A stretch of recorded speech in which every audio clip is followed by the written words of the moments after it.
Hello, Internet, and welcome back to Apocrypha.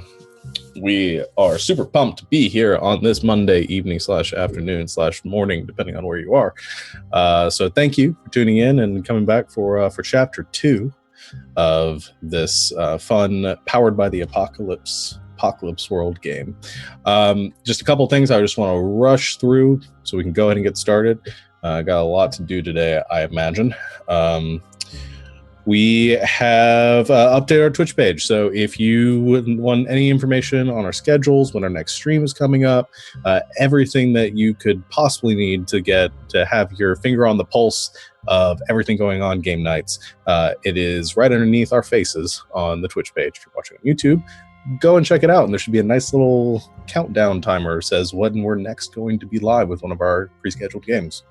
As always, keep an eye on our Twitter, and you should be able to see when we spontaneously go live with some video game streaming as well. The only other thing of other announcement is that we are still in the heat of our dice giveaway. I think we are 10 away from our YouTube goal. If we can hit that as soon as possible, we can give some more dice out to you fine folks, and hopefully do another giveaway momentarily after that. Lots of ideas, and we are super pumped to put them into action. So get out there, get your friends to subscribe. We would greatly appreciate it. Otherwise, the leaderboard and the store. Yeah, all that's also on the page too. If you want to see your place on our leaderboard with XP, if you want to know what to buy to the store, if you're interested in buying anything for this session, that's all on the Twitch page as well. Even if you're not watching it live, you are more than welcome to contribute to buy some things for our upcoming streams. And us fine MCs and DMs will put those to use during our respective games. Anything else that I missed? Nope. All right. So we will go ahead and bring it in for our quick recap. So last time, or our first session of Apocrypha, we met our cast of characters as Tesla, Birdie,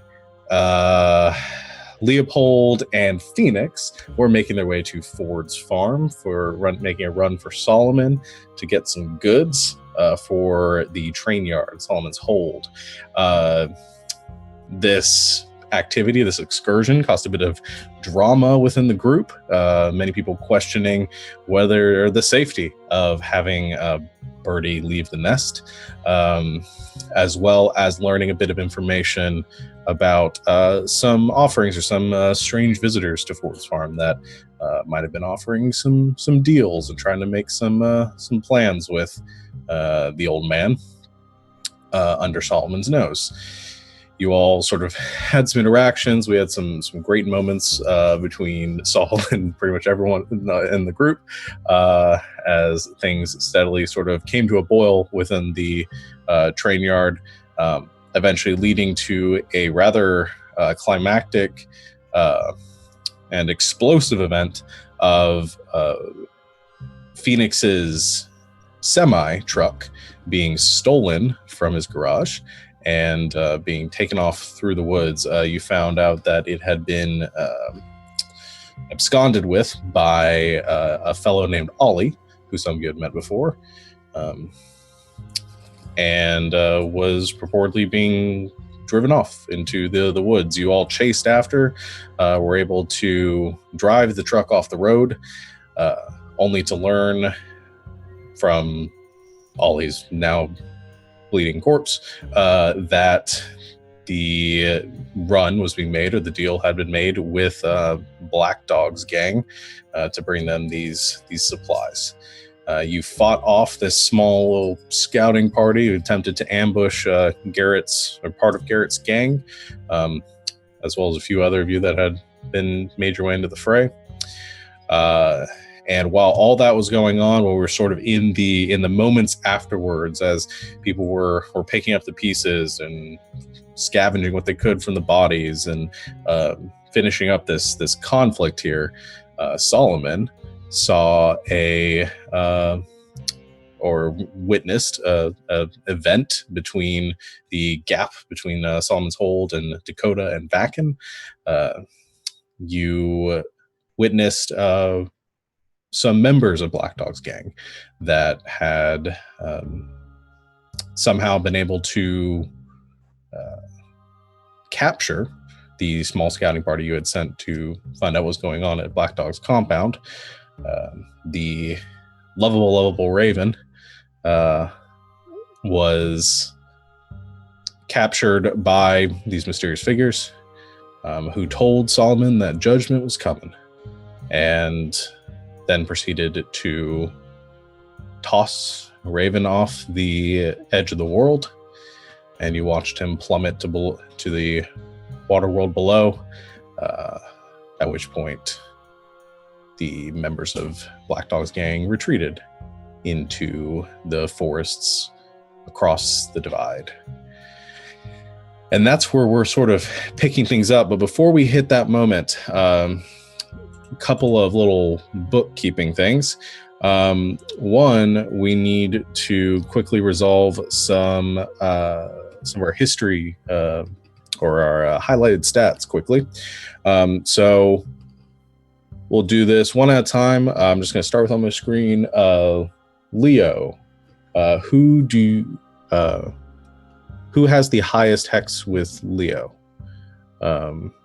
Is that the numbers on my sheet, or does someone who has it higher? I think we'll go by what's on your sheet. Okay. It's a tie between Solomon and Phoenix. Okay. So Solomon and Phoenix, which of you, or you guys can decide which stat you want to highlight of Leo's. Actually, I'll just let you each pick one since it's a tie. You're muted, Ryan. That means Alex gets to go first. Yeah, I would really like to see. I'd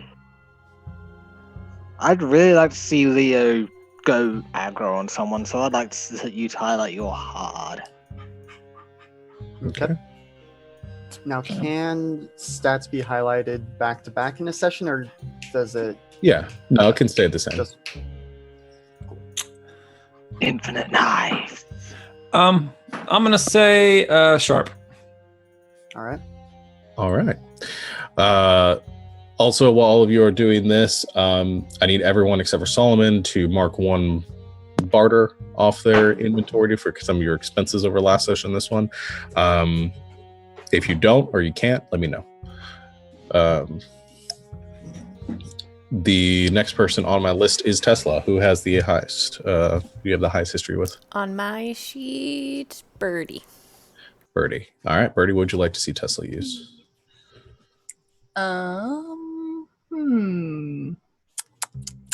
I'd like to see Tesla roll cool.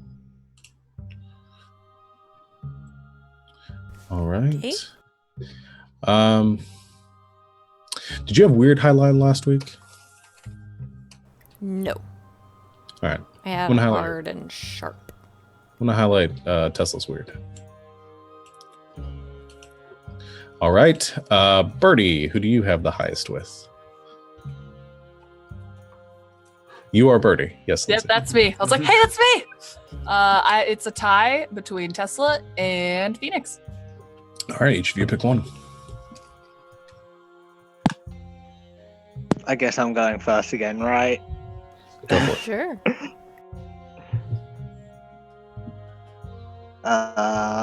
Let's think.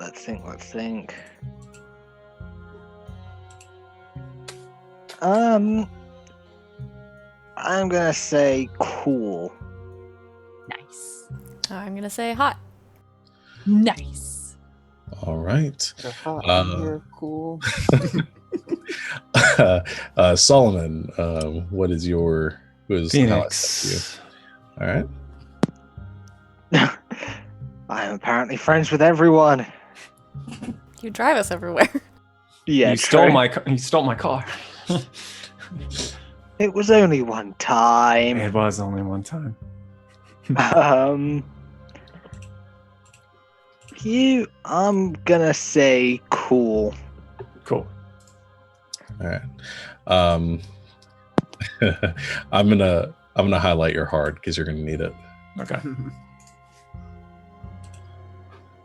All right. That's gonna be Garrett. It's a tie between Solomon and Leopold. All right. Hot. Weird. Easy peasy. All right, and Phoenix. It is Leopold. Ooh, they're gonna be bleeding out during a lot of this. What to do? Just more blood. Let's go cool.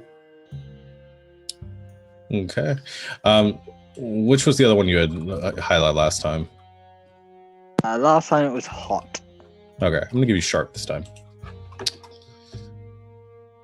All right, that is everybody. Or Spencer Barter, and that will end our interruption there. So we pick back up with Solomon at the train yard over by the cliff. Birdie and Tesla up in the nest, and everybody else bleeding out over by the truck. So, We whoever had, wants to act first. I don't want to correct you, but we had actually ziplined down onto That's an right. ATV, and I was driving Birdie on an ATV out onto the battlefield. All right, that's what we'll. Don't diminish our awesome ziplining. Yeah, we'll pick it up at that point then. And Solomon, if you want to jump in at any point, you just let me know. So we pick up with Tesla, Birdie, having just zip-lined off of the nest. You land with a hard thud onto the ground, quickly run into the garage, grabbing the ATVs and taking off at rip-roaring speed through the forests in the direction of the dwindling gunfire. It doesn't take you too long to get over there. You can hear the sounds of a few people kind of writhing in pain and agony at this point. A couple of dead bodies, a half a dozen dead bodies across the ground between both sides. And you see various other members of your group. I think Phoenix isn't looking too good. The others look a little banged up too. Okay, so I just run some quick triage, like you guys are hurt, but you'll be fine, and I'm just gonna work on the most hurted person first. Oh, is that blood coming out of your mouth? Let me help you. So do I do like some quick first aid so I can get him on an ATV back to my infirmary? Yeah, well, tell me what you do. So you approach here and you see you're on the He's been ATV. shot point blank with a shotgun. Is that what happened? Yeah, there's a big sort of bloody mess. Oh. There. Yeah. Okay, gonna sling off my angel kit, unzip it, get some lots of gauze, I guess. Throw gauze at him. Just hold this. Probably cut off his clothes, see if I can get it away from the wound so it doesn't get like scabbed into it. Clean it, just pack on some gauze, wrap it so that he's like stable, like not bleeding out. Check for any broken bones. Okay. Make sure he's Phoenix, safe to move. yeah, Phoenix, how are you doing right now?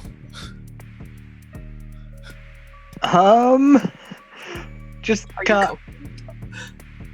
I think Phoenix is now in that weird point where he was just in the fight, the adrenaline's still kind of pumping in there. It's like, wait, what's going on? Ow!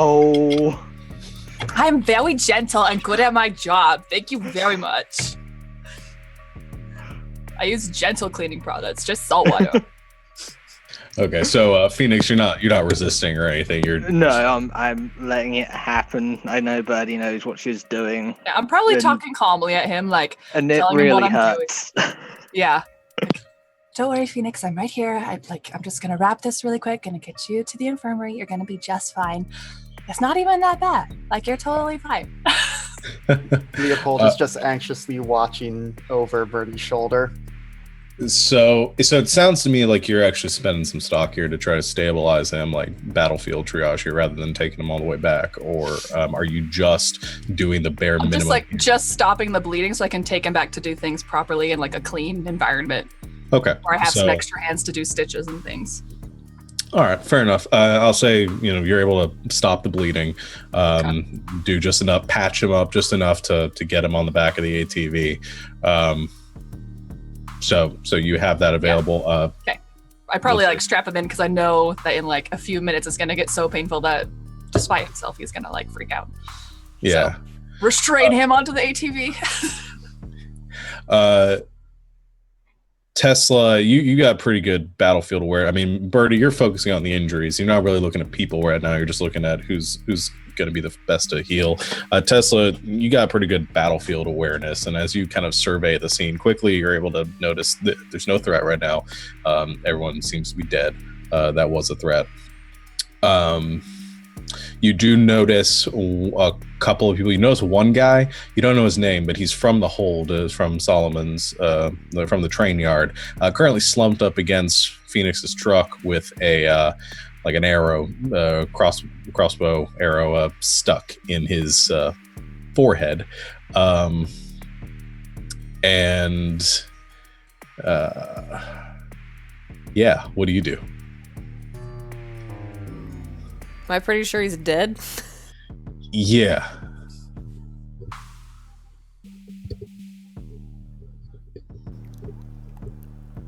I don't want to lose my vantage point. I don't have a good vantage point to see everything. I will get a little bit closer to him and to see if I can see who it is. Like if we recognize this guy. I mean, you can see him pretty well. See him. You just don't. I'd say he's not really somebody that you ever knew. You recognize him though. And Phoenix and not Phoenix, Leopold and Garrett, you guys are sort of coming out of it. Ears stop ringing. Battle sort of coming to an end. You're seeing this happen too. If you guys want to jump in and do anything, I believe we have a prisoner, don't we? you do. Oh, So, leg guy. Yep. so after, yeah, right, you blew off his leg. But so after, Yeah. Can I tourniquet that really quick, please? Now that Phoenix is okay. Yeah, because actually none of you have seen this guy yet, but you have heard him screaming out in the in the forest a bit, I did say probably I triaged. 30 feet away. Well, right now you're with Phoenix. I don't really want Birdie going out into the woods. If I hear that guy screaming, though, I will assume that it's Mr. One Leg now, and we'll go and try to find him and legit just drag him back. bring him back alive, please. I have questions for him. Why do you think I shot him in the tourniquet leg? I need to fix that. He's gonna pull you out. I say as I walk. And I was aware actually that he got shot because I was there with Tesla when she shot him. I saw it. I was spotting. I have a little spyglass like us. Yeah. You saw him, and you know what happened, how badly off this person probably is. And as Phoenix or as Tesla, you drag this person out of the forest. I mean, they are just. I mean, they're starting to lose consciousness. You see their face is very pale at this point, but they're still just gasping and grabbing at the mangled remnants of their leg, cursing and spitting and just incoherent at this point. Can I try to tourniquet him? You can. You're gonna have to spend some stock for that, though. That's fair. All right, go ahead and. So it's just 2d6 plus the stock I spend, right? Well, yeah, you got to make. Yeah, so you're making your roll to heal him. So yeah, go ahead and roll plus the amount of stock you're spending. I wish there was just an easy button to do that. I guess I'll just type it out. Yeah. So I'm assuming I'm gonna tourniquet him. I might even if he fights me, I probably inject him with something so he can stop. Yeah. We'll go to roll and we'll see how that goes for you. Okay. Can I add stock retroactively, or do I have to add it right now? No, you gotta decide right now how much stock you're Okay. spending. I only have 6. He's only worth one, if that. Okay, I'll just use the one. I'm just gonna use the one. That's an 11. That is very, very good. So, so you wanted to inject him with something. So you do have some narcotics in your pack, and you're able to just kind of inject that down into the better part of the mangled leg, right into the thigh. Inject that, and he kind of thrashes at you a bit, but manages to sort of fall back. You also get to choose one more from that list if you want to. Okay. Gotta look at the list. And he's going to be out for a while. Okay. Just going off that first one that you sort of accidentally chose. Where do I? Oh, it's at my angel kit thing. It is with your angel kit. Shoot, I don't have that up. Hold on, I'm so sorry. I can read off some. The one I kind of went with before is they fight you based on what you're describing. Is they fight you and you have to narco stab them, and you asked me how long they'll be out, so I'm telling you pretty much probably for the better part of a day at this point with as much as you gave them. Okay, I got it.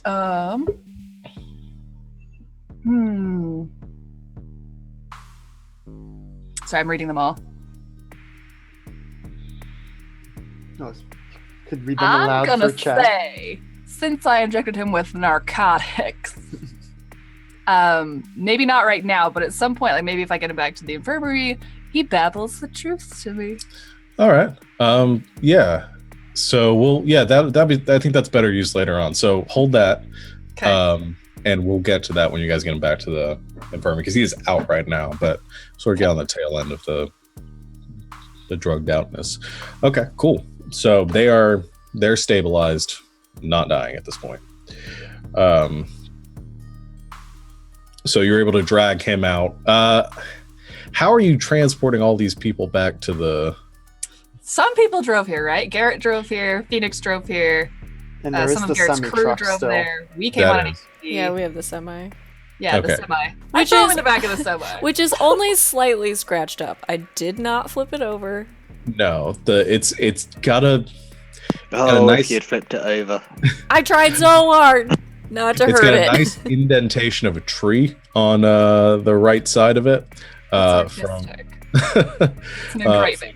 from where it sort of fishtailed, but nothing too bad, nothing that's going to render it inoperable. So I will help Bernie. Like, we'll load people into the semi, and I'll just make the assumption that Phoenix won't kill us too much if I drive it back. But as we're doing that, I look at Leopold, and I'm like, "You don't think Phoenix knows that was my fault?"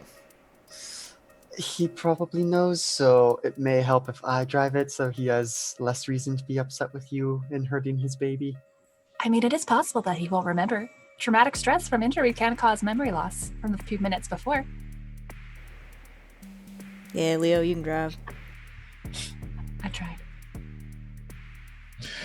all right, so you guys gather up yourselves, gather up supplies you want to off the dead. You guys just leaving the bodies to rot of the other gang. Well, go ahead, Leo. I was gonna, strip them of their clothes and stuff, even just at least one shirt to cover up, the little bit of wound that I took so I don't bleed on the interior of the truck. But, it's the apocalypse. We strip them for all they have and leave the naked corpses for the buzzards. Yeah. No, definitely you guys are getting everything of value off, and we'll sort of get to that in a minute. But you're pretty much throwing everything in the back of the on the bikes and in the Camaro or whatever we decide the car is. I don't It's a remember. Chevelle. That's fine. I'll leave it to the petrol head to remember that. So you guys load up all the crap. Garrett, was there something you were gonna do? Yeah, but it's gonna be a little bit later. But after we've done everything, how many of my guys are actually dead? I think we said like three. 3, yeah. 3. Okay. Yeah, 3 of them are dead. Load them into the back of the semi with their bikes, because we can't drive all of them back together. But he wants to come back out here after everything's said and done and make sure that this is seen from anyone who dares to invade our home ever again. So he's probably going to do that barbarian thing of put them at the gates. All right. So before we get to that, as you open the back of the semi, you pull open, and it's sort of stuck a bit at this point again with the jarring of the truck. You pull up in the latch and are able to swing out the doors on the back of the semi, exposing the interior, and you can see the goods, all the supplies are still in there. Nobody's able to grab those in the commotion. They're a little dinged up. There might be some stuff that might be spoiled at this point. However, there is a person in the back of the semi too. A young boy that's currently unconscious in sort of the fetal position off to the side. He's got a little bit of blood right down the side of his head, and there's a little bit of a smear on the wall of the interior of the semi. Where you gather he probably smacked his head pretty hard.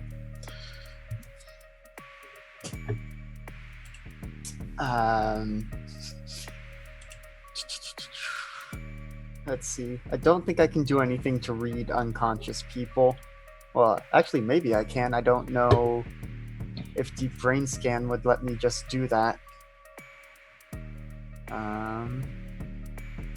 But I also figure, I'm just working off the assumption that this is Ollie's son. So if I see Garrett pointing a gun at him, it's just like, no, let's wait a minute.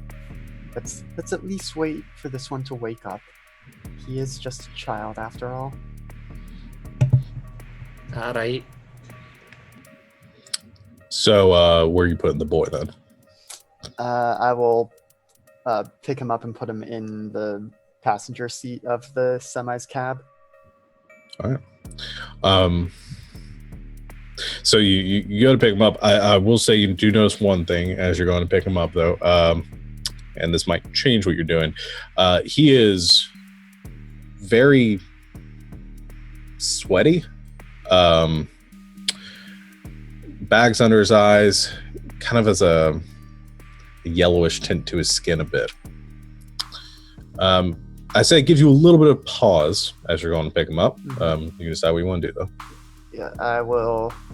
I'll just gather so many of the spare clothes from the stripped corpses and use those so that there's no skin-to-skin contact and that he is very, more or less essentially covered.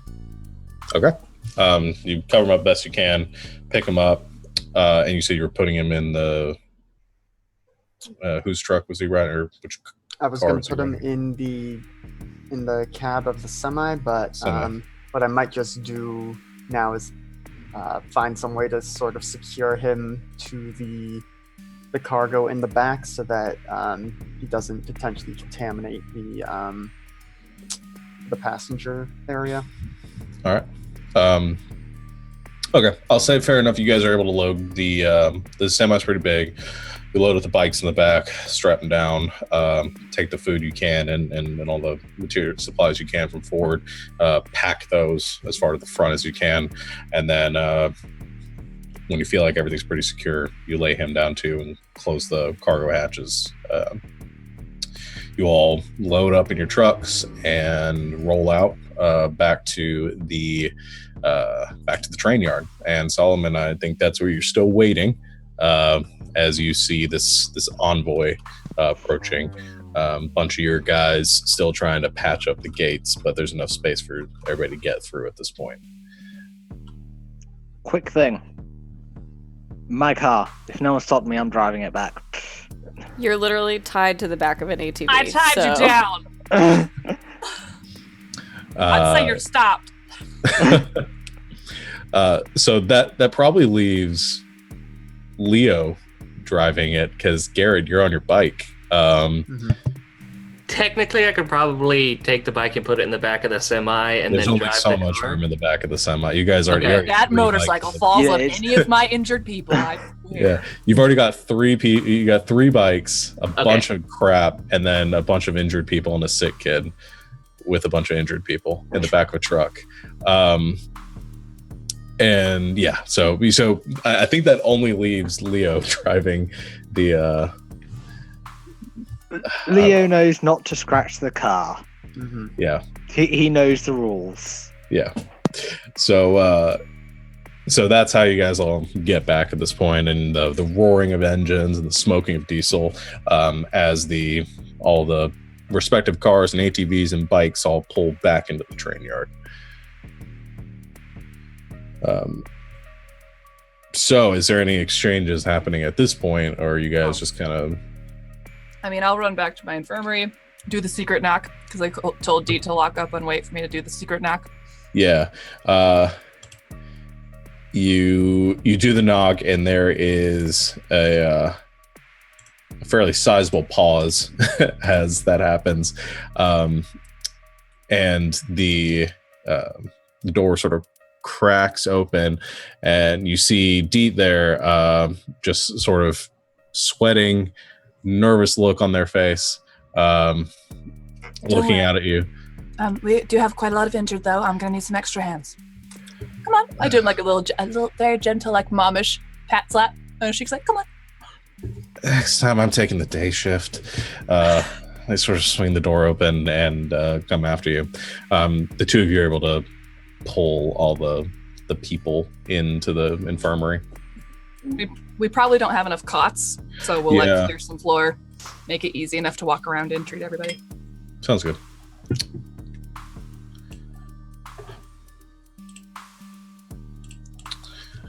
Does anyone tell Birdie about the sick, injured child? Yeah, Leopold would once. First, make sure Phoenix is, getting care, and then we'll, primarily using his prosthetic, again, trying to minimize any skin contact, will bring this heavily swathed child at this point in and be, oh yes, by the way, this child appears to be sick with he appears to be a frother? That's the word. All right, bring them into the infirmary. I'll clear a clear corner for them. And then I'll just carry what looks to most people just looks like a giant bundle of clothes. Wait, we lost Alex. No. Yeah. Wait, if I just sit up, I can No, we still didn't. be my We window. haven't gotten a chance to treat him yet. Ah, he's back. He's back. That is not a sign of things to come. Okay, we're good. Okay. So you are told about the sick child then. Good, I'm satisfied now. Okay. So you're able to load everybody in there. You do have 2 contagious people in a room with a bunch of other people at this point. I'd say that's something and, Birdie. Have I had a chance to research how they're contagious? Like, is it airborne? Is it skin-to-skin contact? Is it blood-to-blood? It can't be a rash, so frankly, it can't be skin-to-skin contact unless it's scientifically implausible. Yeah, so I'm trying to decide how much you've gotten. So at this point, I'm willing to roll. yeah, I just don't know. I don't know if there's necessarily a role for this. It's just based on what you've done. Because how long did we say I've been here? Just like a few weeks? Yeah, you've been here for a few weeks now, and I'd say, I mean, that's something that you're was going to develop in this session. I don't think you've had enough time to really look at the research and the results at this point. I'd say you turn I'd say Deet at this point has probably been working on that while you were gone, or you've been busy all day. Okay. And Dee would tell you, I'm. It seems bloodborne. I from what I've been able to find, I've got a bunch of papers over there based on the notes you've got. I don't understand a lot of it, but yeah. You've done great. That's more than we knew before. So we'll just like set up like a curtain between the injured folk and the injured and contagious folk, and just kind of make sure there's enough absorbent things like underneath them, so their blood like it's not like blood pool sluicing being gross. Okay. So you got all that. As all this is going on, all this chaos here, Solomon, what are you doing? I think I pulled everyone who was who kind of witnessed the event with Raven with me. Just going to take him back to the walls. First order of business is, which should be still ongoing, is getting the front gate repaired. I don't know where the progress is on that. But and then I'm just kind of making rounds along the walls, making sure that the complement of murderous rampagers that we have are stationed and have their eyes out, and everyone is watching out for any movement until everyone gets back, and even afterwards. Yeah. Okay. Yeah, I mean, so you gather up your enforcers in there and your guards and everyone, which is pretty much everyone able-bodied enough to kind of help with all this in your compound, and they get to task.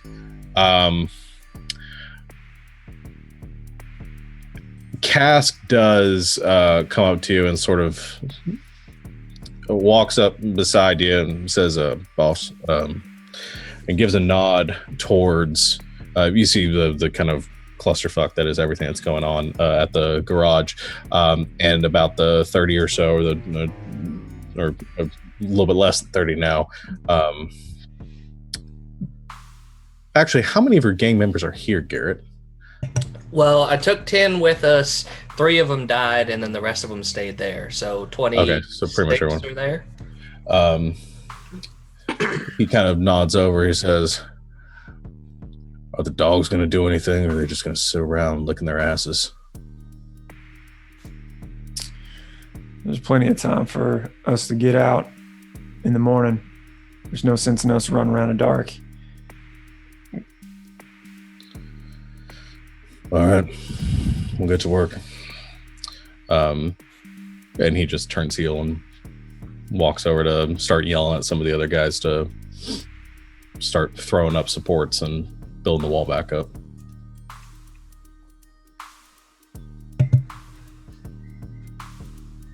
So while they're doing that, can I gather my people? Yeah, I mean, they're sufficiently gathered at this point. Cool. They're all sort of gawking at what's going on. All right. First off, I want to use one of my moves, the fucking thieves moves, to see if we have any supplies that can help Birdie. All right, what do you do? Well, as they're all there, I basically tell them to check all their packs, check all their saddlebags, just to see if there's any medical supplies that we have, because 3 of our people are dead, 7 of them are pretty injured. Anything that we can do to help the little sparrow would be great. All right. One of the higher ups, one of the more noticeable of the game, this sort of spindly looking skeezy woman named Pep. She's got sort of almost dreaded blonde hair, lots of scars, and she says, "This is our shit. Why are we giving it to them?" Because 7 of our people are now in her infirmary, and 3 of them are dead. Fix the people we can, and if not, I'll throw you over the banisters myself.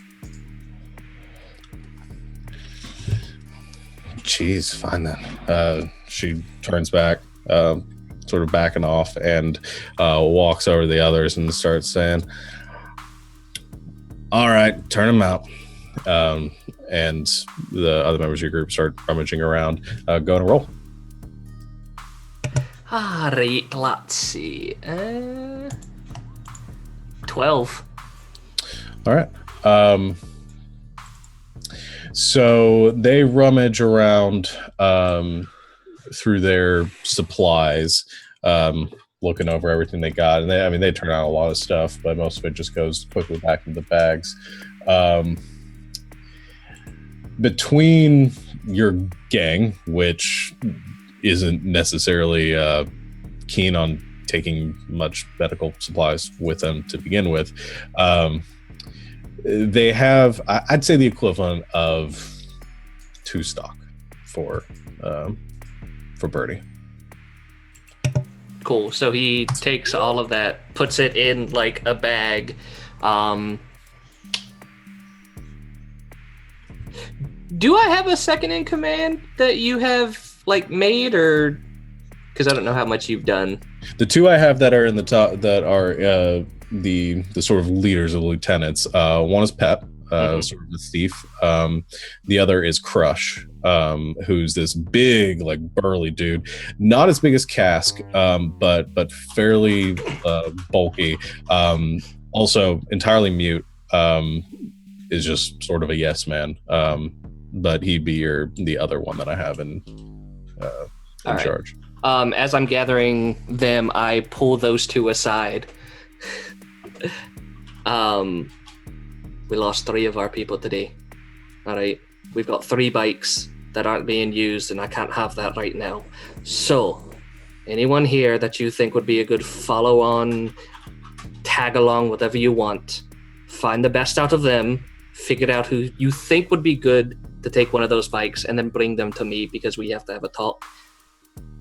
No questions, just get fucking to it. And the rest of you, help build the fucking walls back.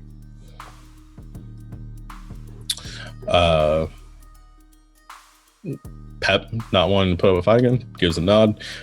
Crush, not being able to say anything, just kind of goes, and turns around and starts just waving at the others to get moving.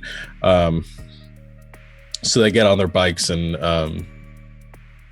so let me get this. So your order at this point, some of them are going to fix the walls. The other ones are the main 2 lieutenants are, because we have 3 bikes that are down at this point, and we need to put people on those bikes, are going through the train yard to figure out, because if it's a biker gang, which how I'm thinking of, there are people probably within Solomon's hold that like gravitate towards that. They are looking for like the best of the best out of them to try to fill those seats. They're going to bring them to me after they found them, and the rest of them are going to help Solomon's people build the walls. Okay, so sort of recruiting. Yeah. Okay. So I'd say Pep and I'd say Crush grabs the bulk of the group and sets out to help and move people to the walls and trying to aid with some of that. And then Pep takes a couple others and starts kind of wandering into the main sort of common area where a bunch of people are gathered at this point. People are starting to disperse now. The excitement's over and it's super late or early. Okay. So can I do something? Yeah. I would like to help get our supplies back to where they need to go. Okay. So if I can take whichever car those happen to be in. The supplies are all in the semi. We've got like 30 cars. I don't know where Phoenix puts everything. I would like to sort of head up, taking that back to where it's supposed to go. And I would also like to see, I don't know if I know who this person is or not, but if I do, the person who sort of heads up keeping the supplies where they're supposed to be in whatever kind of warehouse or storage area that they go in, and I would like to have a word with that person. Okay. So you you gather up everything, throw it onto a big sort of one of the wire kind of pull carts, and just load everything up, just boxes of and crates and barrels and bags of all the shit that wasn't destroyed in the fight. And you start just lugging that through the train yard. There is a building that sort of functions. It's one of the only sort of like brick standing buildings in the area, other than the big one that the warehouse is a part of, and where Solomon's area is, and it sort of functions as a vault for the hold, and it's where all the supplies are kept. You make your way over there, and it's locked up tight. And there's a shack next to it where the person who sort of runs this kind of is left in charge by Solomon to guard this area. Kit is currently sleeping or kind of dozing at this point. And you pull up your shit there, and you hear some rummaging around inside. The door kind of swings open, this rusty looking piece of sheet metal, and they stumble out. Kind of matted red hair, pretty kind of stocky, short fellow. He says, "Oh shit, is that stuff?" Think you're missing a few things, Kit. Well, it was supposed to be brought here earlier. Help me put this shit inside. Yeah, I'd say so. Well, you got your key? Duh. Yeah. There are 2 keys that need to be opened. Kit has one of them. And I would assume Solomon has the other, which I would assume he gave to... We'll just make the assumption he gave to you to help put the shit away at this point, and you can get back to him afterwards. Thanks, to save Dad. the time there. Unless Solomon wants to say otherwise. But he puts one key in the lock, you put the other, unlocks the Thieves style. The bar, pushes the door open. You unload the supplies in there. Supplies run a bit low. Were running a bit low. You throw everything in there, a little bit better now.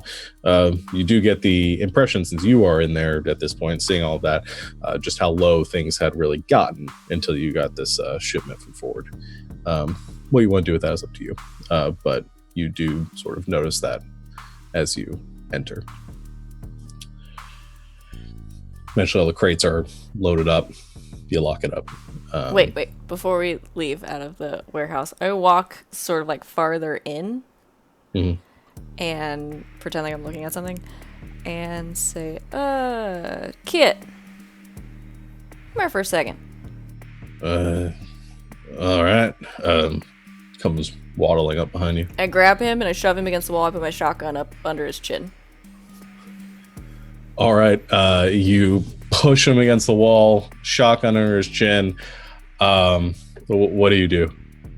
I don't hurt him. I get real close to him and I say, now, keeping our supplies locked up's kind of your thing. Am I right? He nods. Yeah? Frantically. You see sweat being a bead. Alright, and somehow they just didn't make it to you. They just spent all those hours sitting in a truck. Who was supposed to be watching them, Kit?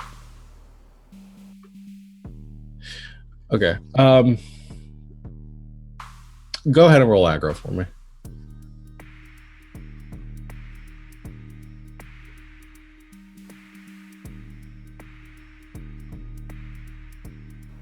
$12?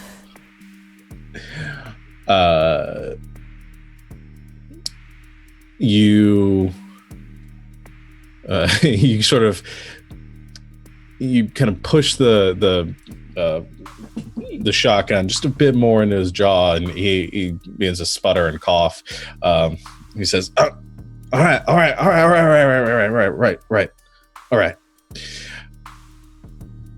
I don't know who's supposed to watch it. I don't know. I don't think anybody in particular. Can you take the gun just a little bit, please? I'll tell you what you need. Kit, you better not lie to me. I'm Tesla. You know I wouldn't. All right. Boss Solomon ain't here to protect you. I just take the shipments. You know how this works. They bring them to me. I open the door. They bring them inside. All I know is a few of the Solomon's guys who are supposed to be watching it, they've been a little pissed off lately. Have been, from what I've heard, over at the top of the line, is they're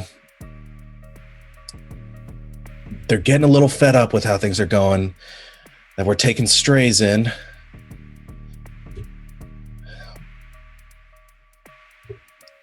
Things are a bit tense around here, and I think things are they're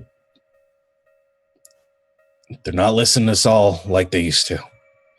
I don't agree with them. I think Saul's doing the best he can. I don't know. But I heard the word strays come out of your mouth, Kit.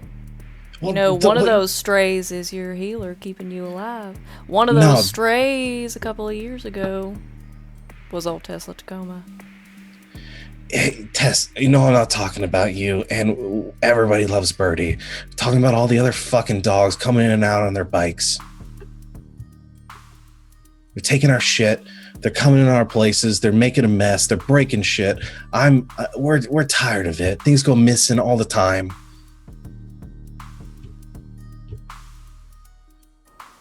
You got a name? Hey, for what? Dude, take your pick. All of them.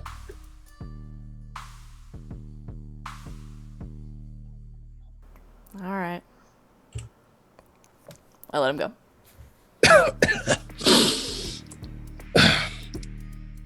You know I'm not talking about you, right, Tesla? I don't give a You've shit done if you're good by talking us. about me.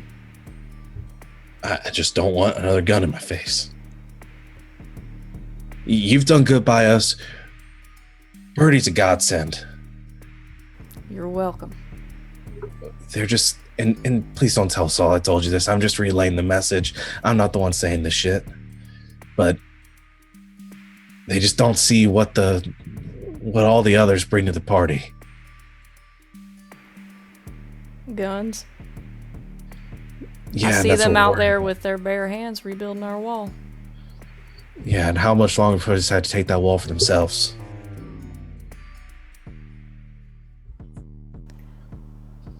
You gotta trust your own people, Kit. That's the thing. They're not our people. I ain't asking you to trust them. I'm asking you to trust me. Solomon, Birdie, Well, the rest. as long as you can tell me that if push comes to shove, you're not gonna... that you'll pull the trigger and put a bullet through Garrett's head. I don't think you got anything to worry about. All right. You need anything while you're here? Any more medical supplies on the truck? Birdie should have it all. It should have gone straight to her. Alright. Let's lock it up. All right. Sort of rubs his chin a bit. Comes out behind you. You both lock the door. He goes back into his shack. I go find Solomon. All right. All right. Who wants to go next? Can I stabilize Phoenix, please? All right. You want to get some? Well, Phoenix is stable. Oh yeah, I didn't have to roll for that. No. He wasn't past 9. At where he's at the cusp of not being stable. However, So I could leave him for a little bit and he'd be okay. he'd be okay. He's on a paper cut and he might die, but So can I heal Phoenix? You can. You can spend stock to bring him to 6 immediately. Anything 6 and below, you can spend stock to help facilitate that, but it's going to take time. Y'all, you're used to pain, right? Yeah, I would like to spend some stock and get Phoenix on the up and up instead of the down and down. I just want to Alright. interrupt because it might be relevant to what's happening right now. We did have a supply drop for Birdie. For Birdie. Okay. in the chat a few minutes ago. waiting for the name. Sorry, Okay. Kyle was making a face. I thought he was gonna say something. So yeah, But Birdie. we did have a supply drop for Birdie. So Birdie, you do have an extra barter, Sweet. which you can use to resupply later if you want. Sweet. We just didn't know if it was gonna come up like right now. Yeah. Maybe someone paid me. We'll say that along with some of the supplies given to you by Garrett's entourage, and there was a couple other stuff thrown in there. Someone felt it in their heart that like they saw me fixing their buddy and they were like, "Here, have some clink." Either that, or they thought it was medicine. They gave it to you, and it's not. Like, but oh, that's his money. Yeah. You mean you don't just throw money at Let's people go and make with them that better? one. That one makes a little bit more sense. Depending on the situation. Yeah. So you end up a little bit better off because of that. Great. So if you want to spend some stock, how I'm much? gonna spend some stock. How much? 2. 2. All right. Phoenix means things to me. He's a good fellow. So do I get +1 because D is there to help me? You do. So that'll put you at a total of +3. Great. All right, everybody, hold your breath. That's an 11. That's really, you guys are kicking it today. All right. If I hadn't spent anything, it would have been an 8. So. So you get to pick 2. Oh, I will. From that, as you stabilize Phoenix. First of all, he responds very well to my treatment. In fact, I recover 1 of the stock that I spent. All right. That's a good one. Thank you. Okay, so I'm to 5. Let's see.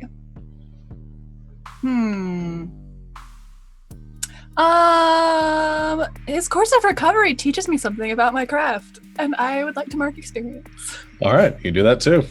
So Jeez, Phoenix, you're just such an interesting specimen.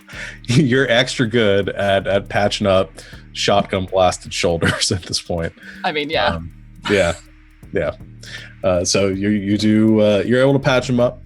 So Phoenix, you're down to the 6 o'clock mark at this point, and doing a little bit better. Phoenix almost rises again.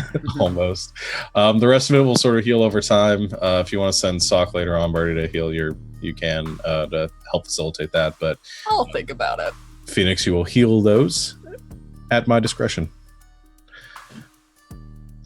So as for, and the rest of you as well, if you have any injuries. All right. That will. Anything else while you're kind of get on the tail end of that? You do. So you have your. Did you guys like tie up or handcuff the kidnapped person or the hostage? Talk about Peg leg. Ollie? No, Ollie's dead. What? Ollie's dead. He had an arrow in his He had forehead. an arrow in his head. Who's lost their leg? Who in the world did I shot one of the bad guys so we could interrogate him. Oh, guys, I'm so confused.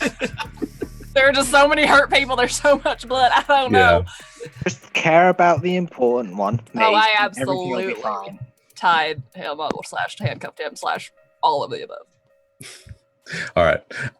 So the only other thing that we really need to work on. So as far as healing everybody else, Garrett, do you mark damage for your gang, or did I did. you did? Okay. Because So- they have 3 and I have 1. Okay. So they have 3 total. All right. So you need to, if you want to heal the gang and help facilitate their healing, you can spend some stock for that too, for the other injured people you have there. Cool. So I will, because I have, I think I have 1 barter. Well, no, she spends the stock. Okay. Yeah. So it says that to treat That's up an to her. they just spend 1 stock on their stable. Yeah. So they're essentially all counting as an NPC there. Just spend 1 stock for the Yeah. 3 people? 7 people? Essentially. I love that plan. Yeah, because their injuries are more like en masse than just individual people. So yeah, Treat them. you spend another barter, and they are. Excuse me, with a stock. I'll say that reduces one tick on the clock there. Does Secret tied up Stanley whisper me any secrets? We're gonna say he's not conscious yet. Okay. Because there are a couple other things going on. Just keeping that in your brain place percolate. Yeah. So we'll get to that in a minute. And Tesla, you're going back up to Solomon. Has anybody else gone up to see Solomon? Yeah, Leopold probably would go check in with him. Okay.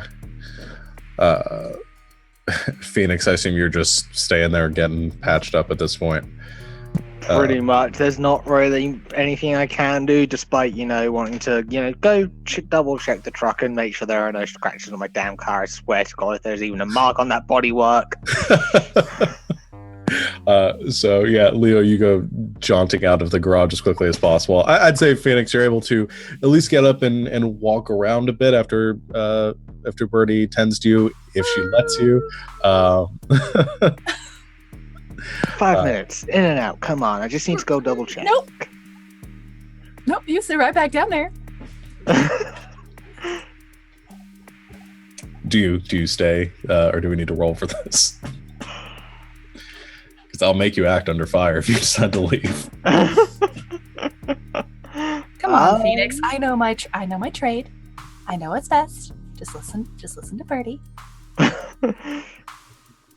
Yeah, but come on, if the truck's damaged, we're not going to be able to get anything else done, and my car. Any more damage sitting in the garage, but you might. I'm gonna try and go. Okay, so you're actually trying to sneak out and not like manipulate. I'm gonna try and sneak. I'm trying to manipulate. Yeah, so you're trying to. Okay, we're gonna do the. I'm gonna let Phoenix have the moment there to try to act under fire and get away without Birdie noticing, and then we can get noticing. Yeah. So go ahead and act under fire. So. Roll cool. Yeah, and the fire is being noticed. Highlighted. Yes. Do I contest this with Sharp, or is it just no? It's just he either succeeds or fails. Okay. I've never willed a thing to fail so hard in my life. Dang it! 12. Yeah. You can attempt. I will say in the future, you can attempt to interfere with the roll, but your history. That's up to you. I mean, I would have loved to. You still can. Are you sure? I'd say for now, if you wanted to. I wouldn't mind if you want to allow that. It's perfectly fair. She is a doctor keeping an eye on her patients. Mm-hmm. Yeah. Essentially, you roll plus your history with them. Mm-hmm. And if you roll a certain amount, you get to reduce their roll by a certain amount. So. Okay, I'll try. Okay. So what's your history of Phoenix? 3. Oh, it's a 5! I rolled double ones. Oh shit. Okay. There's so many people. There's so much blood. I have to handcuff this guy. These people are contagious. I'm just. Yeah, I'd say that's sort of. Stay there, please. That's sort of what happens. Phoenix, you're able to slip out without really any issue. But as you're leaving, I'm not helping you.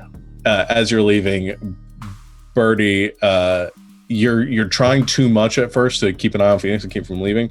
And as you're going to, as you're stitching this person up, you sort of slip a bit, and you end up sort of stitching their face.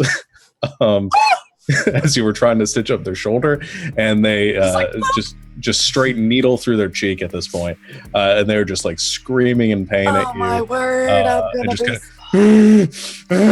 As you just have this hook in there. No, it's okay. It's fine. It's just a little bump. It's whatever.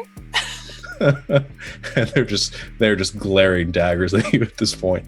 And Phoenix, you're able to get out. And there are going to be consequences.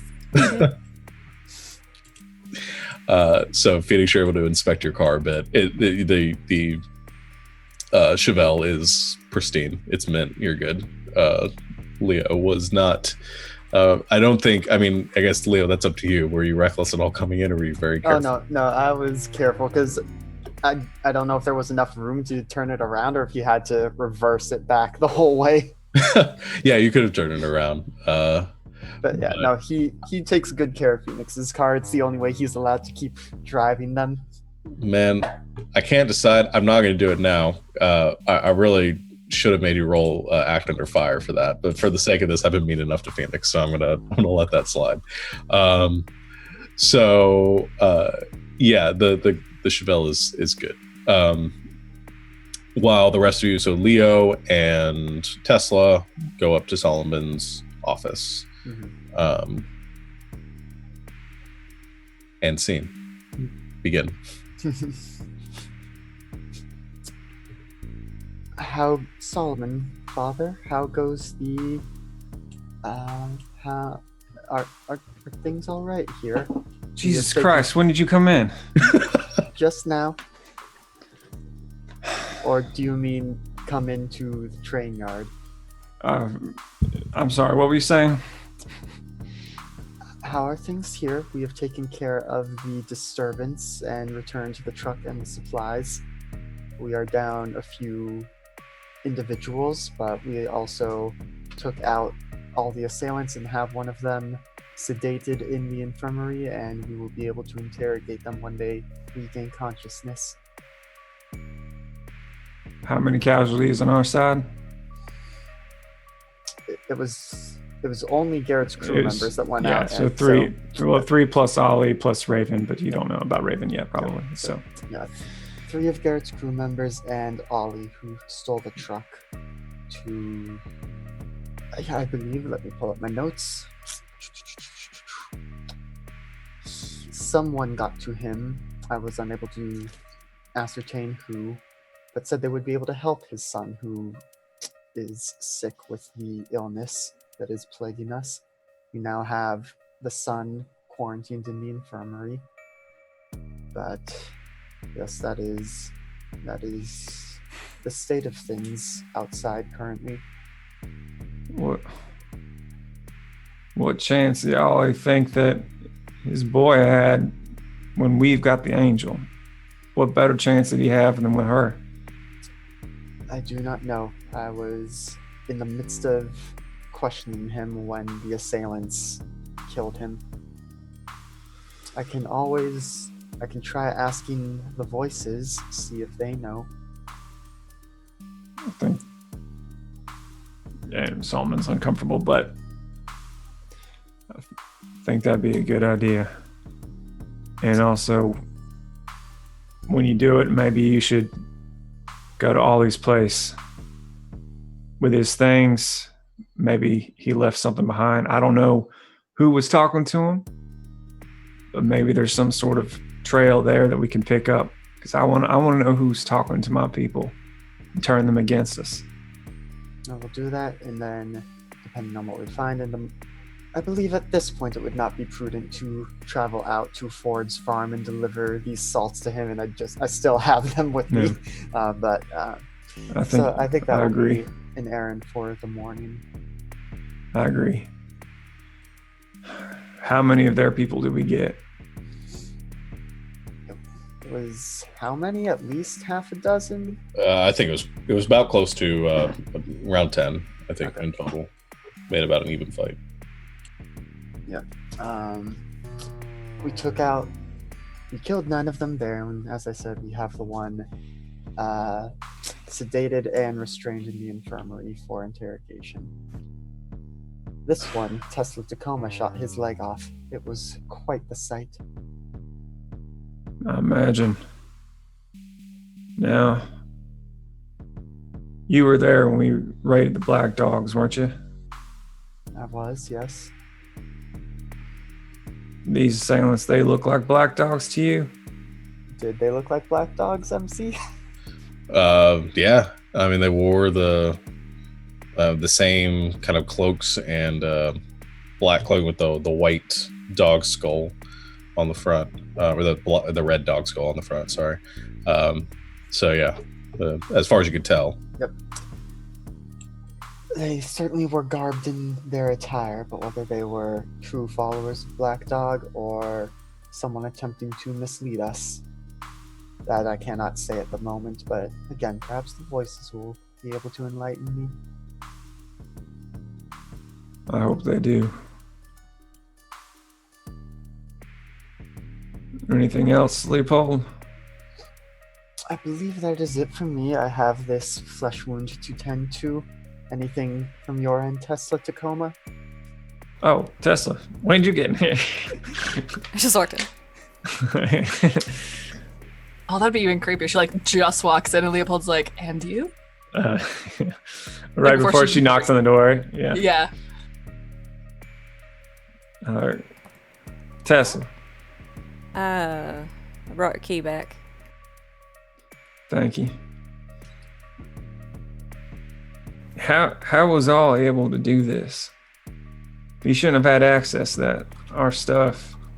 Well, that's what I want to talk to you about. I handed his key back. All right. Spoke with Kit.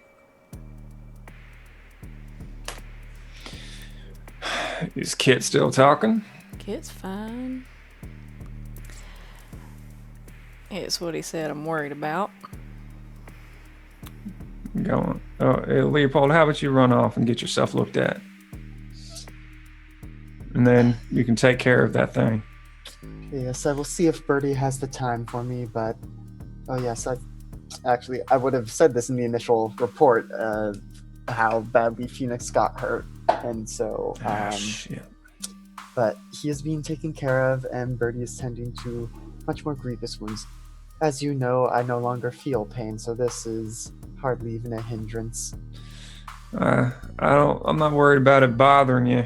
I'm worried about it getting worse, festering. We need you healthy, boy. I will go get it looked at. As he walks out, I pat him on his, like, not injured shoulder. I'm just like, that's some good knife work, Leo. I have learned a thing or two from watching you. And then I just walk away to the infirmary. Oh, gee, he can mean anything when he says something like that. I know. It's creepy. So, I am concerned. Talk to me. Kit had a few things to say. I told him I wouldn't tell him you said him, but... you know. Apparently, quite a few of your people are concerned about Garrett's people. And the dogs. They're concerned we're taking in strays. And apparently things are going missing. And they were before today. And Solomon, I want to know if you knew about that. What am I aware of? Am I aware of that? No, I'm gonna say probably not. A lot going on. Yeah. No. Well, that's just a fucking breakdown of communication, wouldn't you say? I would. Now, Kit don't seem to know who was supposed to be in charge of getting the supplies to the warehouse, which concerns me as well. Because, Solomon, I do my best to watch your people, but I can't watch all of them all the time.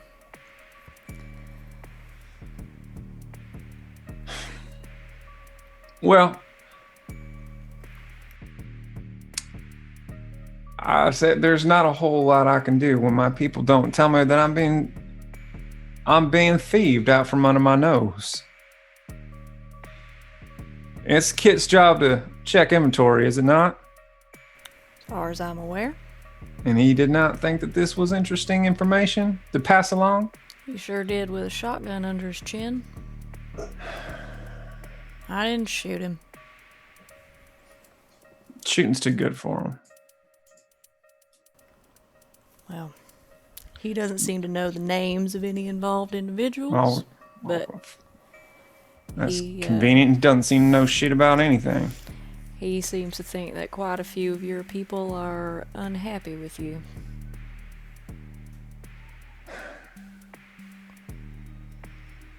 Did he say why? You're taking in strays. I told him. I was a stray once.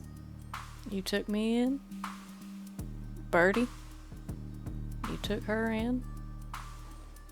They don't like Garrett and his dogs being here. And they are waiting for the day that they take this place for themselves. I helped you make that deal, and I still think it was the right call, but Solid ain't me you gotta worry about.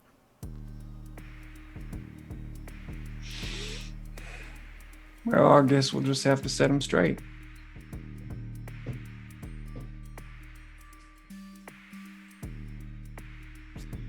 Thank you for telling me this, Tesla.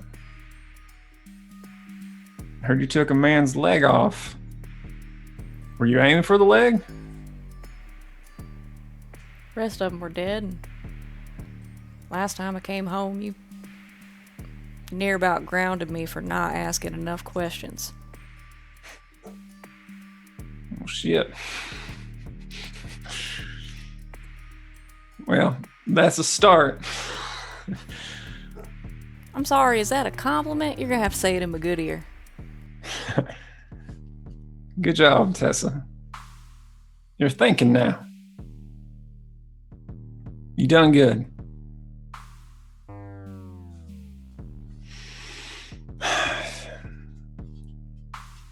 We gotta keep our eyes out, Tessa. We got enemies from without and within.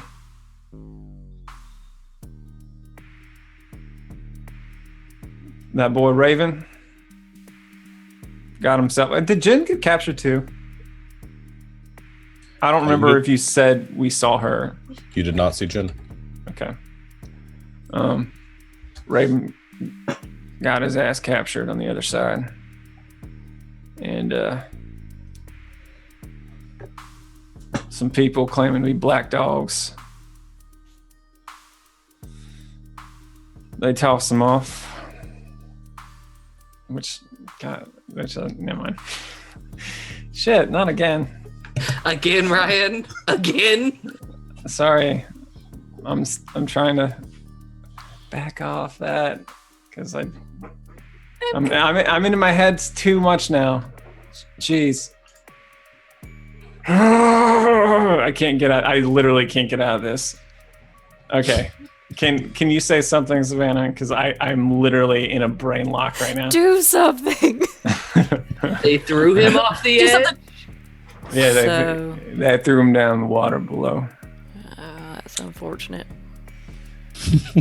Yeah, well, he's gonna do about as much good for us down there as he did up here, but I can't have anyone of the remainder of our men and our people thinking that we can't take care of our own. So, yeah. Anyway, as soon as you're done with everything, get some sleep. Got a long day tomorrow.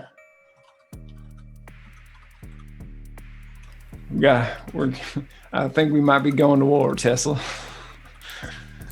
So are we putting Longmire on hold then? Yeah, well, let me check my notes for 'Cause whatever if the I hell that is. remember correctly, That's right, you were going to Longmire. send... That's right, Longmire.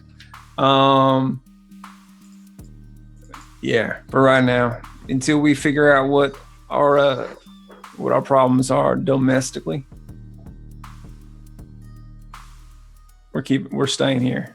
I need you here.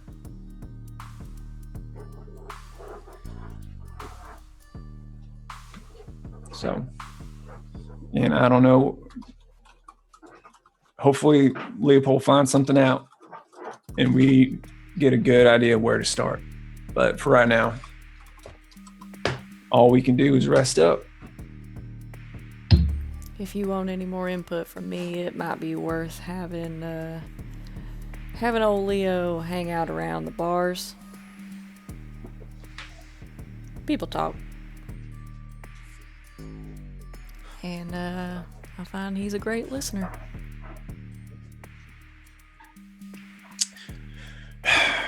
That he is. That boy's going to be busy. So, and if there is a more organized effort on the inside, that boy's going to be a target. Let them come. So, maybe, I mean, I know you got it candle burning all ends right now, but... I'll watch him. All right. All right, rest up, Tesla. Good night. All right. So Tesla, you head off to conduct your nightlies. I think that leads to Leo going to Ollie's place to. Yeah, I think we can fast track getting the flesh wound checked out because I only have 3 harm. And I think that's one of those things where it more or less goes away by itself eventually. Yeah. Like So 3 o'clock harm? yeah. 3 o'clock. So for everyone out there, it's like the first tick of harm. Essentially, the lowest amount of damage you can have is 3 harm. And yeah, that one will go away on its own. So you're good there. Yeah, so probably would have just poked his head into the infirmary, see that things are still crazy, and then just ghosted out of there. Okay. Oh, I don't even have to interact with you. That's nice. Yep. And then heading over to Ollie's. Now, this is something that I'm just, because there was another sword redemption a while ago now for a Maelstrom Surge for Leopold, but I was also planning on doing it intentionally anyway. So I don't know how you want to handle that, or if you want to keep that in your pocket for later.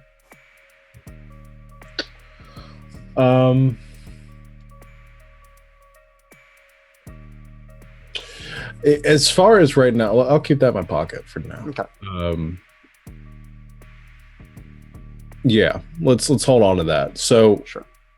You go to I find where Ollie's yeah. dwelling is. Yeah, you head over to Ollie's shack, which is not a big place. I mean, it's one of the dozens and dozens of just ramshackle little huts that are just smashed together within the train yard here.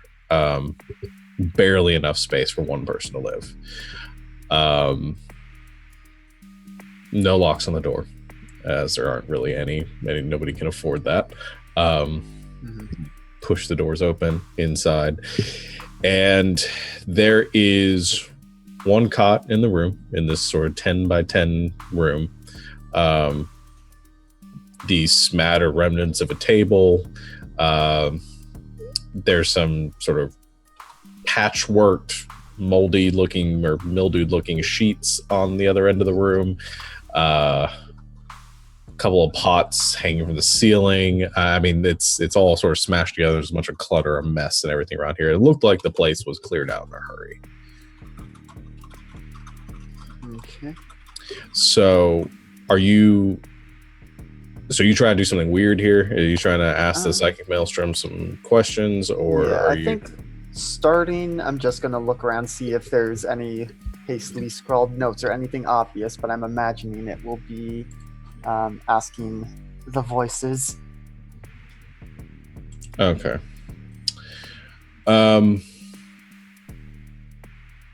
Yeah, I'll say for this, let's just go ahead and roll weird, because I think that's gonna trump pretty much anything in this. So let's go ahead and open your brain here.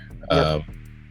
So this is the first time it's happening in the campaign. Do we want to talk about generally what this means? I'd like well, as far as game mechanics, because I want you to kind of describe how this happens for Leo. As far as the game mechanics, there is this presence in the world that manifests in different ways called the Psychic Maelstrom, which players can open their minds to more directly. It kind of always exists at the periphery and can always be influencing, but players can attempt to open their minds to it and get answers to some questions that they're wanting to ask. So how does this work for Leo? So for Leo,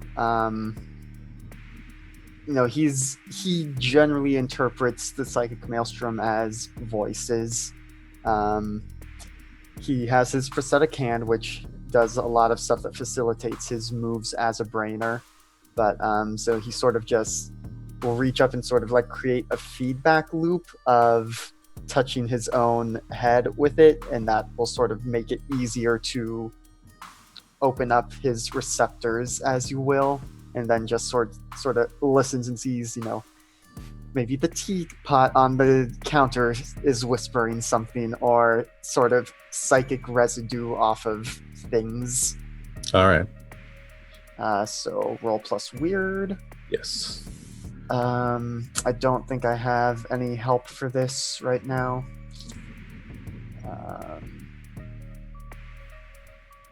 That's a 7, so succeeds partially. Okay. Let's see.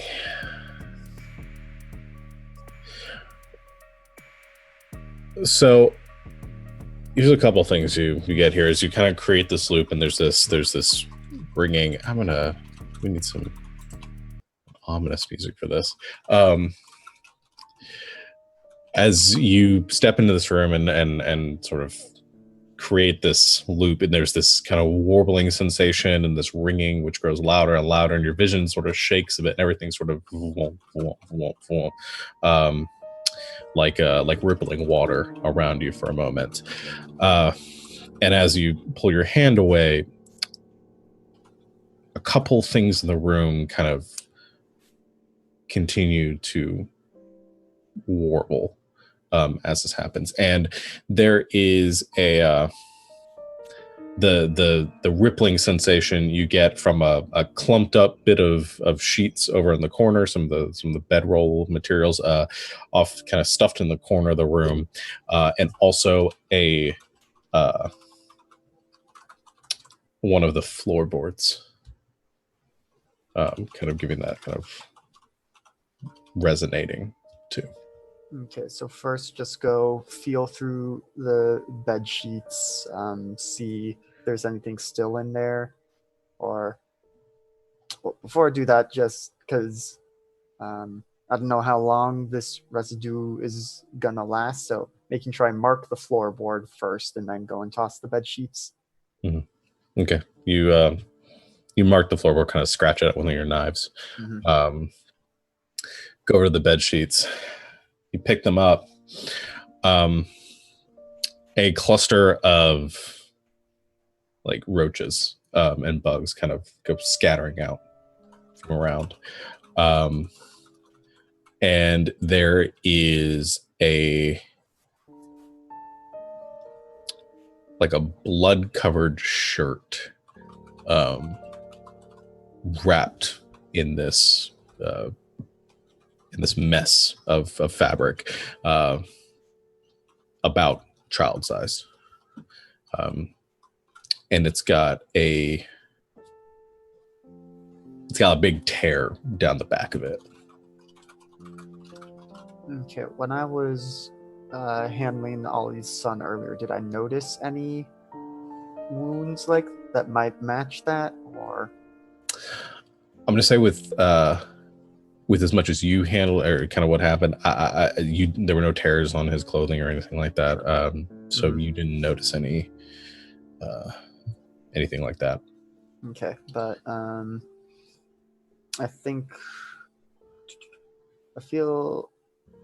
I forget if we established if Leopold went to the infirmary before when things happened. I'm just wondering if you would have heard the "it's probably bloodborne" conversation. You said you stopped by after Solomon and just kind of peeked in, saw it was crazy, so it's possible. Yeah. I think Leo hears a lot. I'm gonna say you heard it. You don't know if it was spoken or you heard somebody's thoughts on it, but Sure. You heard it. Okay, so I am aware that, okay, this is probably not something I want to touch with my skin. So I'll sort of shake it out, use the prosthetic hand to sort of lift it up, examine it, then set it down, and then go over to the floorboard. Okay. You go to the floorboard, take over your knives, sort of pry it open. As you pull up, it resists for a bit, and then it kind of pops out. You see it's probably been removed a couple of times in a similar way, and you can see scratching around the edges where something's probably been wedged in here and pried it out. And in this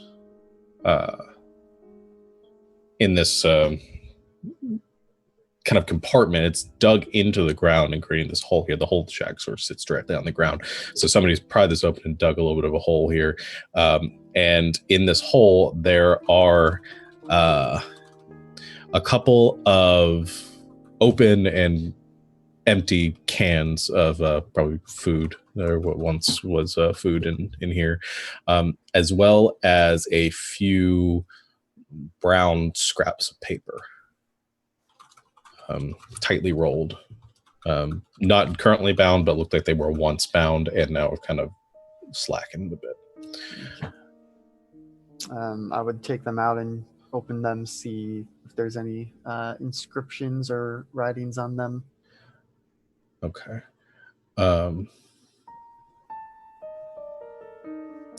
There is there are two in there.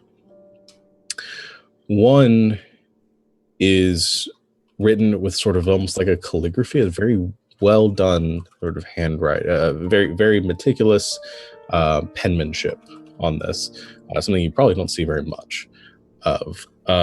And it says, "Behold, I have set before you an open door, which no one is able to shut. I know that you have but little power, and yet you have kept my word, and have not denied my name."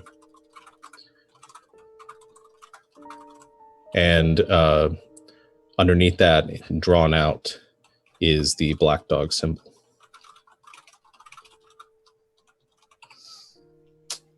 So black. So okay. Yeah, I'm just. Black dog was probably a hocus. Okay, good to know. And what's the other scrap of paper say? The scrap of paper underneath that, not as nice, just kind of scrawled. It says, "Tonight." Okay, just that. Just that.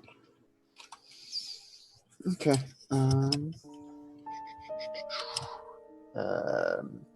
I will go ahead and pocket both scraps.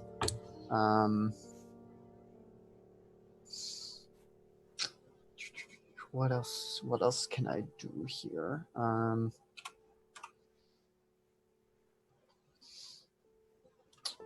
Yeah, I don't think. Oh, for some reason, I was thinking I could try and carbon date them and find out how old they are, but that's not how any of that works. Yeah. Really, they're within your same carbon dating like time period that you live in. Yeah, It's between now and 2,000 years. Yeah. something about how to figure out when did the fancy one arrive, but I don't think, certainly not with a 7 on opening my mind with that. Yeah, I'd say somebody could probably look at them and try to get an idea, but right now everything's sort of fuzzy. You've just opened your brain to this, and there were some kind of flashback to it, and everything right now is a little bit warbly still. Yep. So So yeah, get the scraps of paper. Gonna head back to Solomon just to tell him about that. Yeah, I think that's it. Are there any windows in the shack, or is it not that fancy? Okay, I'm Not just that trying to fancy. think of something actually, no. I think Leopold has probably done this sort of thing before. He's just going to leave a knife in the door frame on the outside, and that just kind of lets people in the hold know that Leopold is doing something here. You do not want to mess with what is going on here. that's fine. Mark off one of your infinite knives, and you stab that in the door, leave it, and head back to. I'd say at this point you're all at the point where you need to sleep. And one way or another, everyone is heading off to bed and you guys will reconvene in the morning for the next leg of this. We're going to go and take a break here. and come back with the morning and to the revelation of all of that. So we will be right back, everyone. Give us about 10 minutes, and we'll be back at about 10 till. Sound good? All right. Be right back. Have a good. And we have been summoned back from break. Thank you so much for the donation, Kitty. So I don't have anything in front of me. I'll go ahead and go through all the donations and everything at the end of the session. We accept your sacrifice, Kitty. We accept the dark powers that be accept your sacrifice. So I think we will go ahead. I need music. What is going on? And back into it. You all get your sleep, whatever rest you need, and we're just picking up on the start of the next day with whatever everybody is doing at that point. If it feels like there's anything that needs to be resolved. For those of us at 3 o'clock, Harm, is a night's rest enough or not quite yet? Not quite yet. That'll probably get resolved at like a beginning of the next session basis. Cool. Yeah. So it's not a D&D long rest. No. No, my sweet summer child. Oh, no. And it sort of depends on what you do, because if you guys decide to go out and shoot some more people. Yeah, if you decide to leave the infirmary when the doctor told you not to, who knows what's going to happen? Yeah. I mean, who would ever think of doing that? Yeah, who would? They definitely didn't go to the bar for a quick drink either. The only thing, thank you for reminding me. The only thing that happens during the evening of any note, Birdie, while you are tending to people and taking some power naps as you need, as Deet and Hackybug comes back and sort of helps a bit, as they were absent for most of it. But everyone kind of chips in and does their part to try to get everybody back up and running. You do get a few tidbits from your unconscious, unwilling guest throughout their drug-addled sleep. They say a few things in the night, and they speak the words that you get. They speak of a prophet,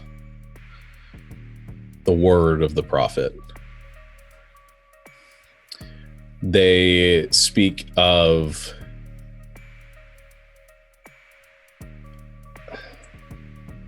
judgment being brought upon the sinners, and they speak of horsemen.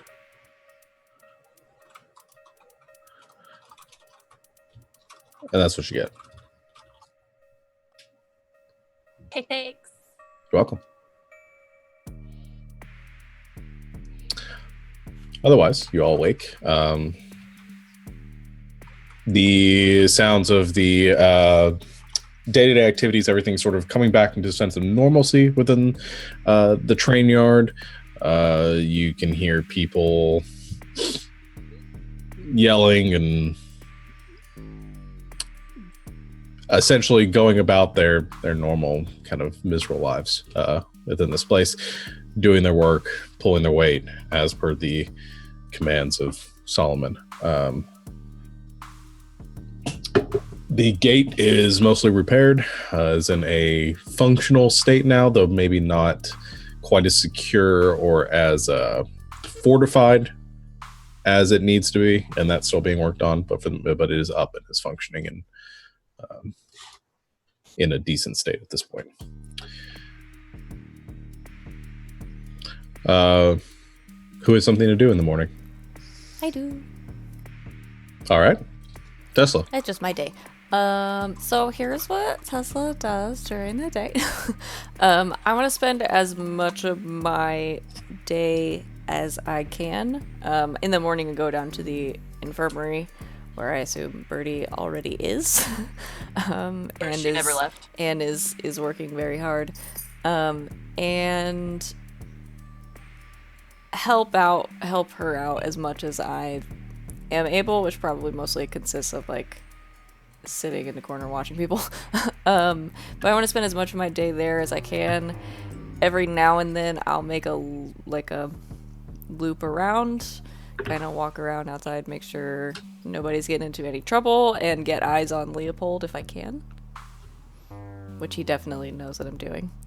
But otherwise I'm gonna stay pretty close by Birdie unless Solomon comes and gets me. Okay. That's usually, for the most part, probably where I'm going to be when I don't have anything else specific that I'm doing. All right. Fair enough. Anybody else? I've got people I need to bury. Yeah, and I'll say, because we can get to that, probably that night you went out, did what you needed to, grab the bodies, brought the ones back that you needed to. What'd you do with the others? Actually, first, before doing anything with the other bodies, I want to find Solomon. Okay, so we'll say you're doing this day then. Yeah. So in the morning, you, Solomon, are you in your office or doing anything to? I'll say I'm in my office. All right, you go find Solomon in his office at the garage. Come on in. Solomon, seems like we've had quite a bit of a interesting few days. That's one way to put it. I've got my people working on the walls and the gate to make sure that they're back up and running. While we were gone, anything else happen while we were chasing down them?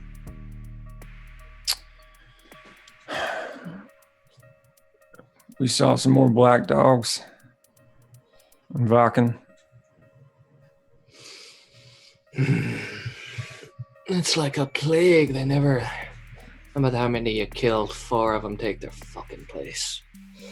I hope you took them out. Weren't nothing to be done. We didn't have the firearms for it at the time. It didn't get aggressive though. They just wanted to make a point. They say anything interesting at least? They just trying to show off, trying to spook us, say judgment's coming, all that. Everything that they've already said before. It's nothing new, at least. We just have to find them before they do this again. I heard you lost 3 of your own last night. I did. 3 good people. Which, it's kind of something I wanted to talk to you about. Go on. I know that a lot of people here don't really like me and my crew. I know we're not the easiest bunch to get along with, but since we are down with 3 people, I've noticed since I've been here that there's a handful of people that have been hanging on to the crew as a whole. I don't want to take any of your people and make the rest of you more angry at me than anything else, but I do have 3 bikes that I need to fill. Would it be okay if I found 3 of your people who would be willing to do it, and if I think that they can do it, you mind if I kind of patch them in? Well, funnily enough, I was thinking something similar myself. I think there needs to be less us and you in the eyes of the people here. All right. I think I think you should probably also pick a few of your own to maybe spend more time here. It'll probably feel like a punishment. I know the lifestyle y'all have, but the ones that you trust, the most mild ones that you have, I need them to be here handing out supplies, walking ladies across the street, shit like that. I've got to change your perception that you have here. They're not gonna like it, but I can see how that might work. Besides, I've noticed that a few of them have stayed around here or wanted to stay around here in the first place, so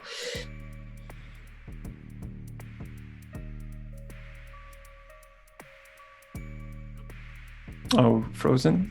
Is it just me that the first one? He's Oh frozen. no. Oh no. Rip Kyle. Rip Kyle. You all right, Garrett? Buddy? Do I need to call Birdie?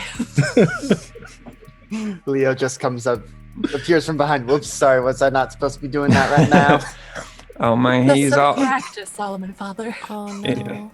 Yeah, it looks He's- like his computer froze. oh man, he's armpit deep in the weird right now. Yep.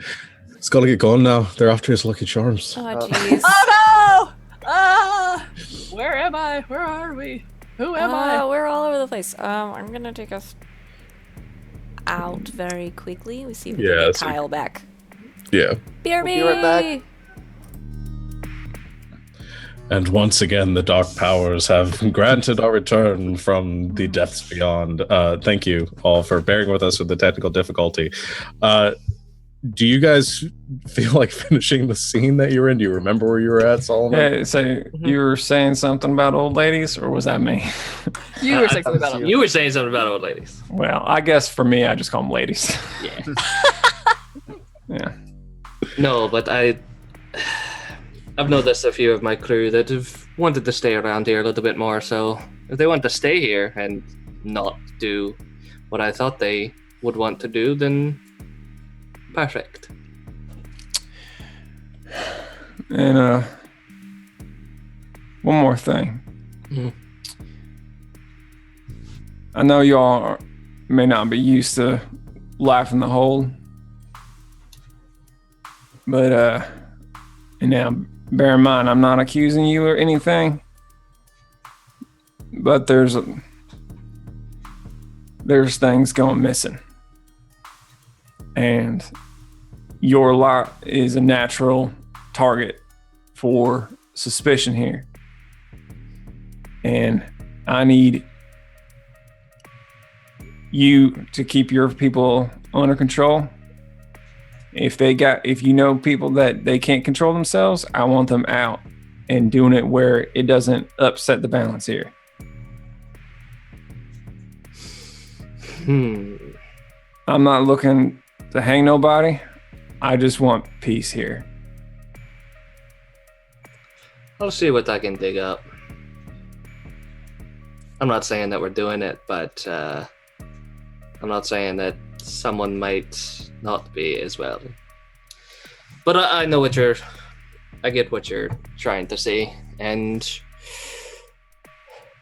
yeah, the peace here is more profitable for everyone than anything else.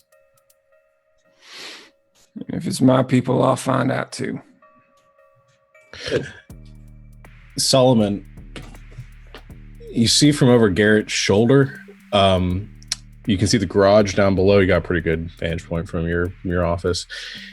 You see a bunch of people scattering from Birdie's infirmary. All right. Do I have like an intercom, like a principal's office intercom in my office?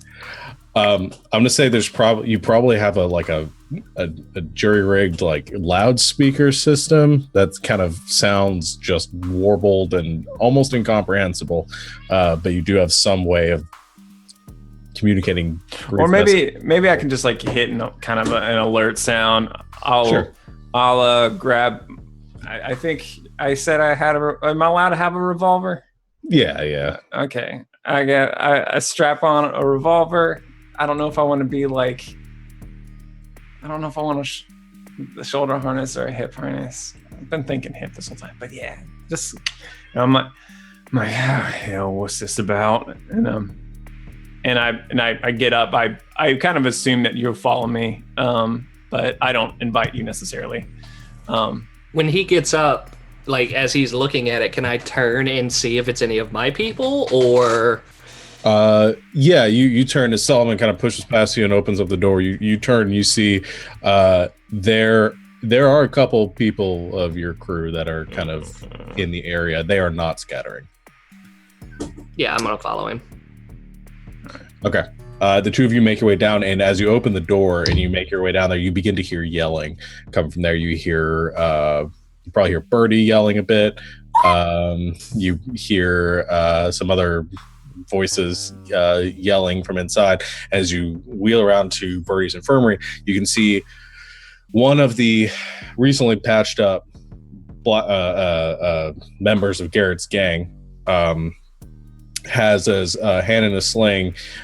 Birdie, he kind of has you and Hecuba kind of backed towards the corner and is like wheeling around like a bedpan or something at this point, and is saying,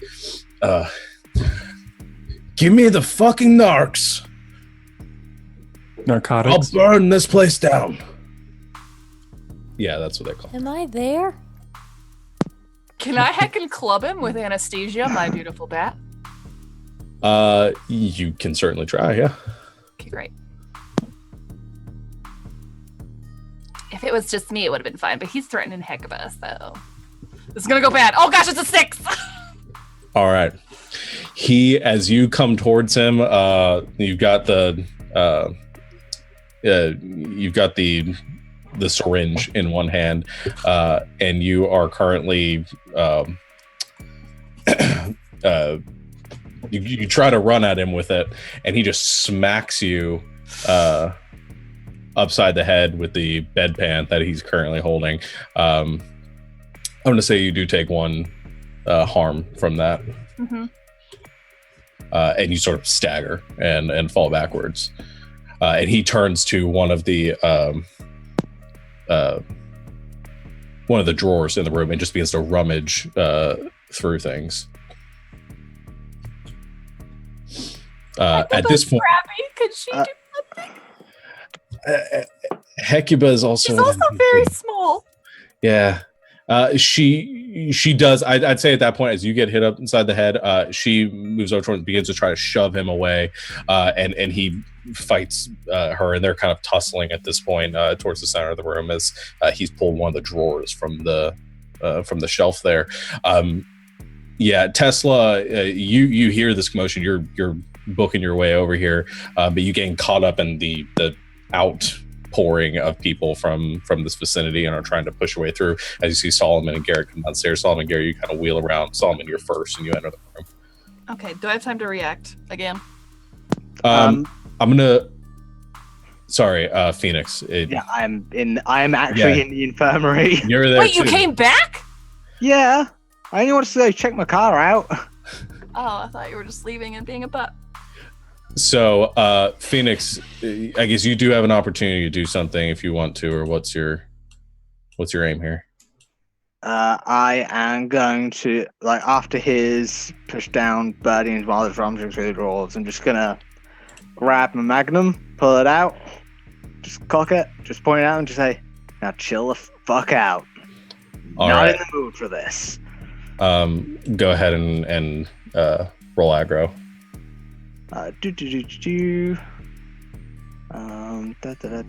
Just having a gun doesn't give me anything for that, does it? No. Submit. God damn it! Okay.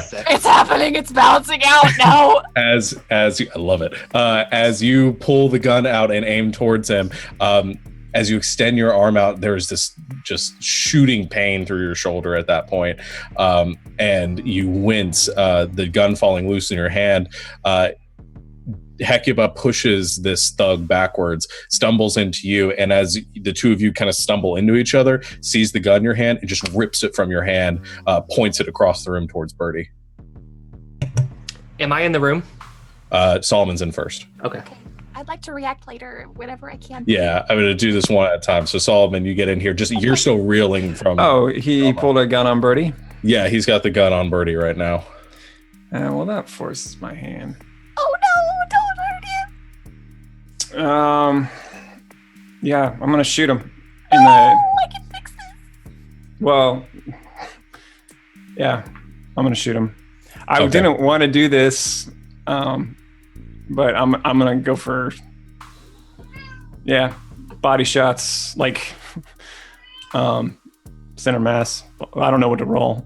Is that a go aggro or? No, this would be a seize by force. You Seize are by- you or are seize by trying to force. take the room right now and get this guy away from you. So you are. It's roll plus hard, and you'll be exchanging harm. Okay.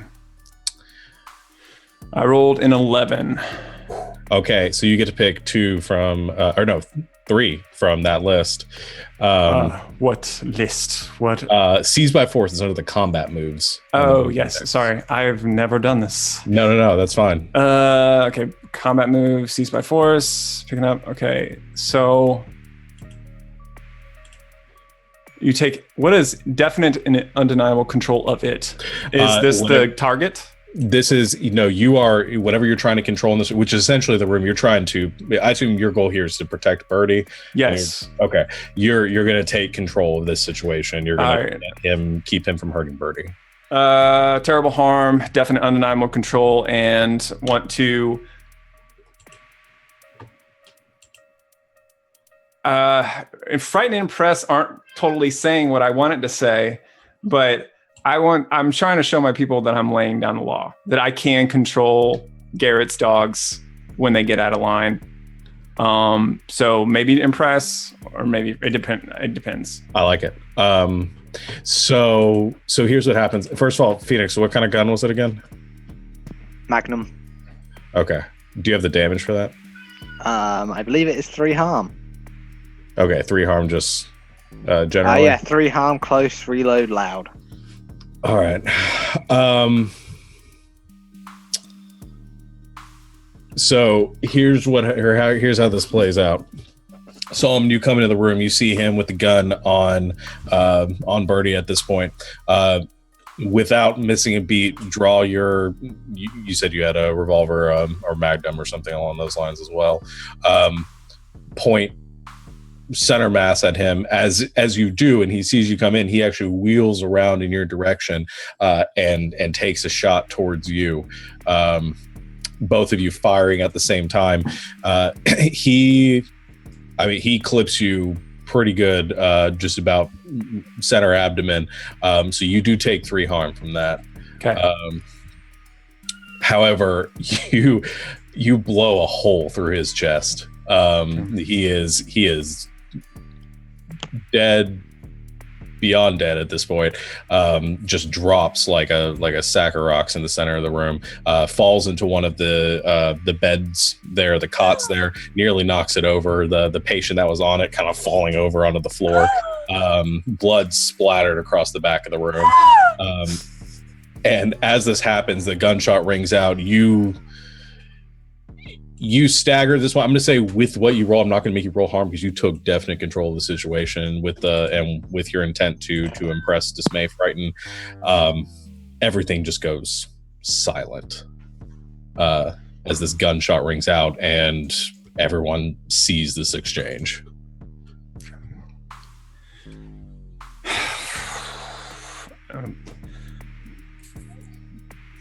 Shit.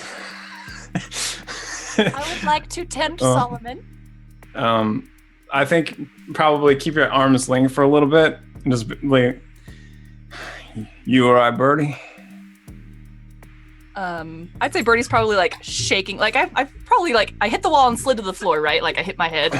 Yeah, it was ringing for a bit, and it's ringing a bit more since the gunshot in the close quarters. But I probably don't even hear. Like I see his mouth move, but I don't hear the words, and so I'm just like shaking, like on the floor, and I kind of look up at him, like kind of make myself get up, like go and try and like get my tools to patch him up, like just automatically on autopilot. Okay. And then just kind of, are there any of my men around? Yeah. They were coming around the corner just with Tesla. I'd say they're probably 4 or 5 behind Tesla right now, trying to push through the crowd.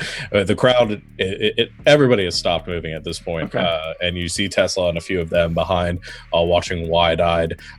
They look over towards Garrett's men, who are all staying there, and you see all of Garrett's men instinctively beginning to reach for their weapons too. Okay.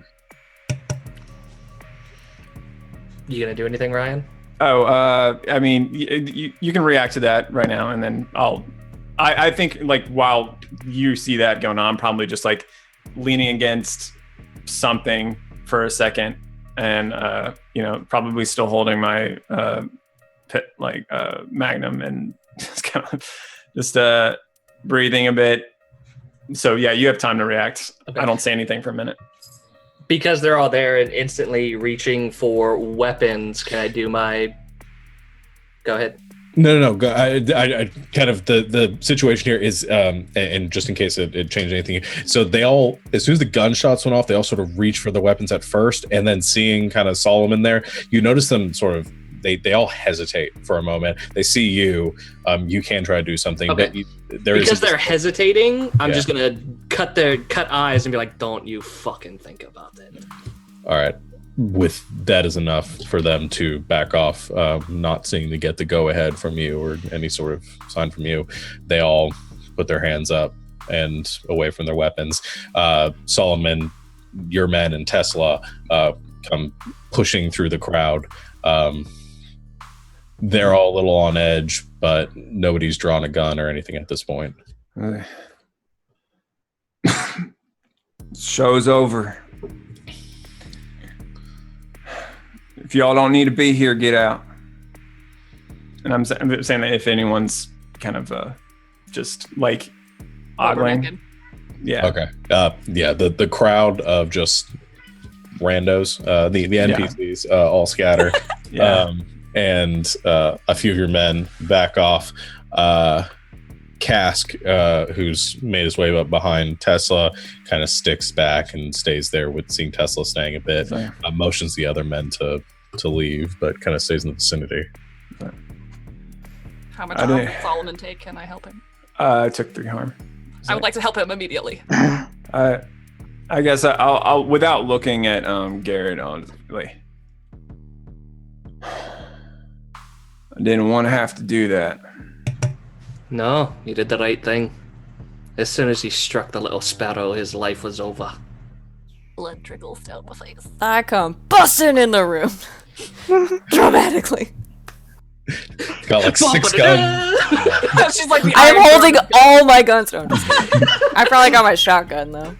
And the infinite knives. They're just like trailing off to the side somewhere. What the fuck? So, I think this is a good example of the kind of shit I like to avoid from here on out. You handled it correctly, though. If you got more that have needs like this one had, I need to know about it. So, MC, do I have any junkies in my crew? Can I help Solomon, please? Yes, you can help Solomon. Do I get the +1 for Hecuba or Deet? Probably Hecuba. Deet's probably off. You can get Hecuba. I think I don't want you to treat me right now. That's what I was going to ask next. If you... I do not want to be treated in front of Garrett's people and Garrett. Well, to be fair, I think Birdie's like kind of still like beyond that, like noticing right now. She's like just kind of blankly autopilot, like there's someone hurt Sure. in my infirmary. And then if you're like just kind of getting in my space, then I'll like tell Tessa, like, Tessa, take care of Birdie, make sure she's all right, because you got some blood trickling on your head. So I'm gonna have her keep you away from me for now. I will gently kind of take her by the shoulders and just like steer her to a chair, which there probably is in this room that I sit in the corner a lot. I definitely resist. I'm like, I gotta fix it. I gotta fix the thing. Birdie. I get like up in her face. Like face to face. Yeah. Birdie. Hey, look at me. Solomon's fine. It's all right. Will you sit down? Please. And slowly Birdie like starts to like breathe through it. Like Sit her come down. back. I sit her down and I like kneel on the ground in front of her and just stay like right with her. All right. And were you gonna do something, Phoenix? I saw you about to talk earlier, but Yeah. All I want to do is walk up to the guy, get my gun back, and give him a quick kick before I go sit down. come. I think I said what I needed to say to. Oh, you were asking about junkies in your group. That was the last thing. That's right. Probably a couple. Yeah, I mean, you could probably, based on what you know, I'd say you can think of probably about 8 or so people with substance problems. A lot of people that spend a lot of time over at Longmire, which is sort of what that's for. A lot of people from Solomon's Hole do that too. But yeah, probably a handful that you can think of that have similar issues. All right. Then I'll say that because I think it's understood, like what I'm implying with that. Just like basically people who've got things they have to do, we need to put them in a place where they can free range. Yeah. I think, and with that, I'm going to I think button up my jacket. Where to try to, but like I think like blood's already seeping through on like probably both sides. I don't know if there's an exit wound or not, but I'd say it was a straight through and through. Yeah. All right, and then I'm just gonna kind of, as much as possible, try not to look too pale and limping as I kind of make my way back to the office. I'm like, all right, y'all take care of this situation now, and if you need me, I'll be in my office. and I'm gonna just walk past everybody. All right. And I'll send for Birdie later, but like After you bleed out to death under your desk. I'm on top of my desk. I'm not an animal. But, yeah. All these people disregard. No, I think it's kind of implied that. Or do you think I need to like actually make that happen? Because I can. What? Just say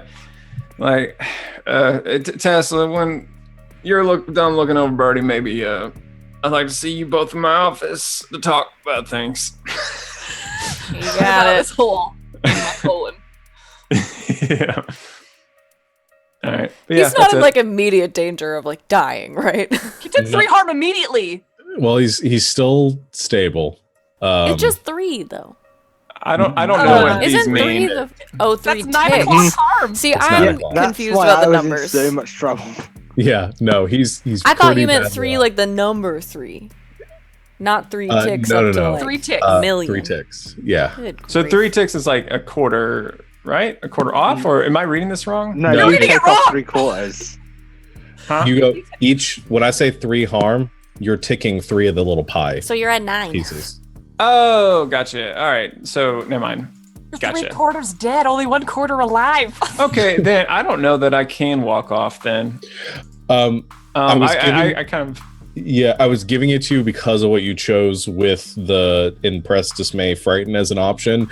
You probably have just enough energy to make it up to your room to keep up this sort of image. I think the second I shut the door, I just like probably like get 2 steps in and just like pass out on the ground. Yeah. I'm okay now. Or collapse. Yeah. And you sort of collapse onto the floor, maybe not unconscious, but you begin to succumb to a bit of the blood loss at that point. That was so cool, though. Good job. Before Birdie goes rushing up, is anybody doing anything? I please ask Hecuba to please clean up the dead body, and please clean up the blood, and fix the table, and make sure everyone's okay. Oh no, that's what I was waiting on, because I was gonna drag his dead ass out of there.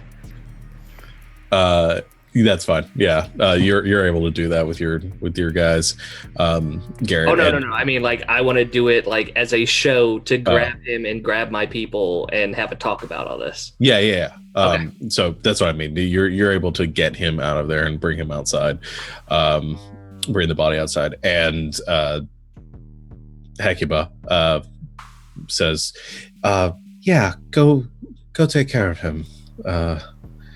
Make sure I got everything here."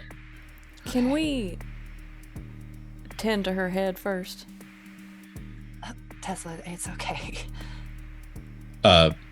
Actually, Hecuba kind of stands up and kind of looks you over for a second, Birdie. She takes a small pen light, kind of shakes it a bit and clicks it, and sort of flashes it in front of your eyes a bit. Says, "Yeah, she's probably fine. Doesn't have a concussion or anything." I smile warmly at Hecuba. Just like, good job. I taught you well. You're so good. Can I at least get help from Deet cleaning up? All points to all the blood across the room. Absolutely. You can go wake them up. I mean, they won't like it, but yeah, comes to shove. Okay. And just sort of very pale. You can see this much blood on this scale. Yeah, like the full amount of pints. Yeah, all the blood. And there are a few people in the room right now that are just kind of. But yeah, they get on that, so you guys can go upstairs and help him. All right, you, little lady, do not leave my side. And when we walk out, I take 2 of whoever the guys are that were with me when I was coming down here, and just tell them to stay at the infirmary. Okay. There. And do not leave.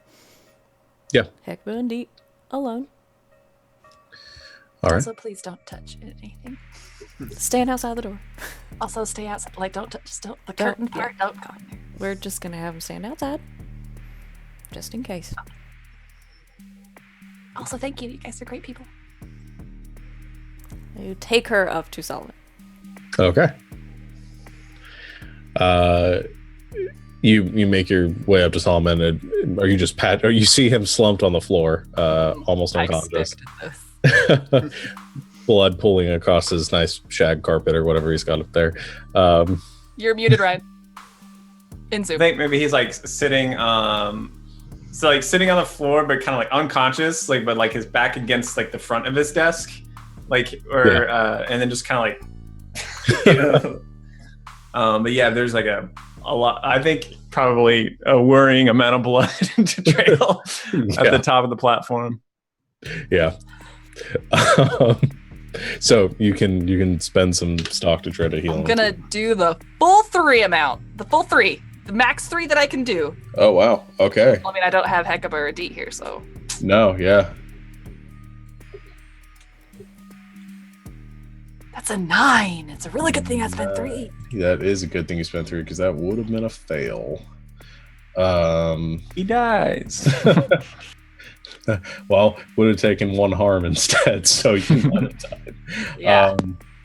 So you can choose one from that list, and Solomon, you heal back to the 6 o'clock mark.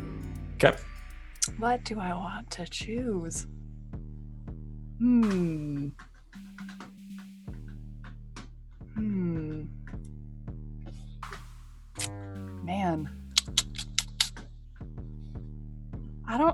I kind of want to choose like he owes me and I'll hold him to it, but I don't know if Birdie would. I just feel like that's something that Solomon would feel and Birdie wouldn't feel. I don't know. Maybe not. Maybe I'm thinking too much into this. Well, if you want to interpret that way, that I don't see why that doesn't mean the same thing. You know what I mean? I guess. What I don't know what the other options are. It doesn't matter though. What I care. It's up to you.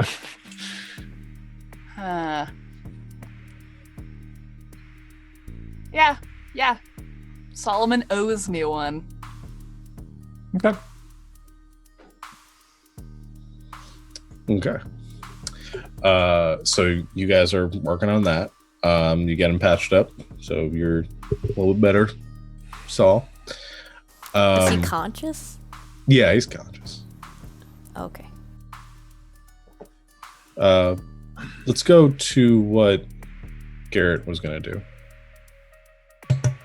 Cool. So I drag this lifeless dead body out to the center of the train yard, like meeting area, and throw him into the middle of it as much as I can, and pretty much at the top of his lungs tell every single one of my crew within earshot to gather the entire gang. Okay. They do. They within a few minutes, your whole gang is there, circled around the dead body at your feet. All right. All of this is going to change a little bit. This is the 4th member of our crew that has died within 14 hours. 3 of which were because of war. Him was because of something else. Any of you, what was the other part called? Longmire, right? Mm-hmm. All right. Any of you who go to Longmire for any purpose, take a step forward for me, because I need to know who you are. And if you lie, I swear to the gods above, I will throw you to the water world below. I'm gonna call it to say that this is probably your pack alpha move, so I'm gonna have you roll plus hard. Cool. Get him, Garrett. And since pack alpha is a move, do I just hit the button there, or It doesn't matter either way. Cool. It's just a roll plus hard. plus hard Either way. there? Cool. 12. All right. You about 7 or 8 of them step forward.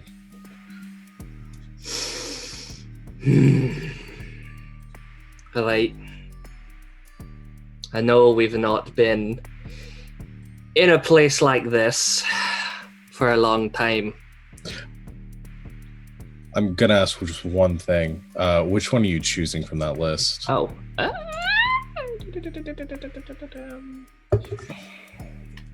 On a 10 plus, well, I can pick all 3.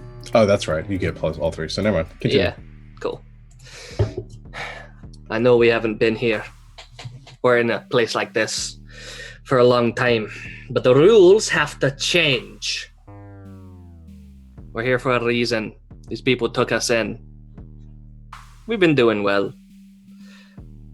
But you 8, you're stuck here in this place, and I'm taking your bikes until you're clean. So this, and he kind of kicks the dead body, doesn't happen again.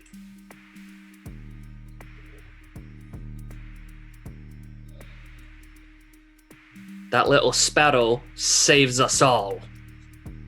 Without her, we're all dead. myself included in all of you, you treat her like you would treat me and 10 times better.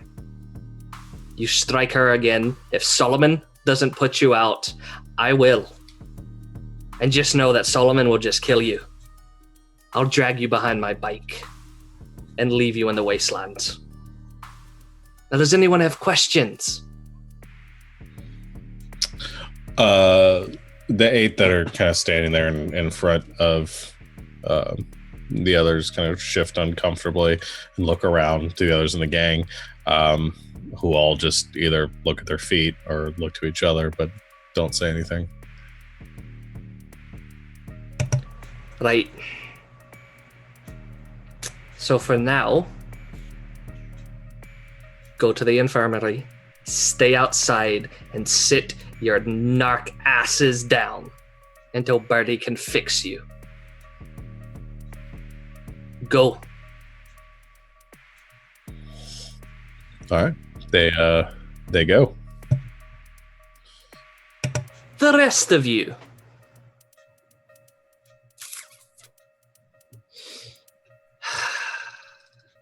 I've seen a lot of you do some things since we've been in here.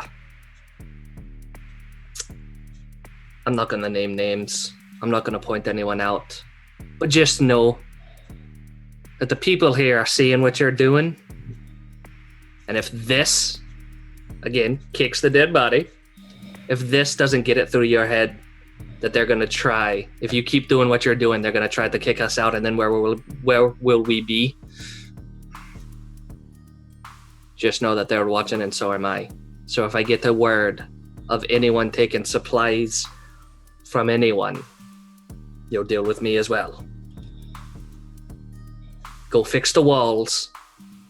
Do whatever is necessary to make sure that we are safe in here before you even think about getting on your bikes again. Scatter. All right. They all move away to their jobs or the tasks you set them on.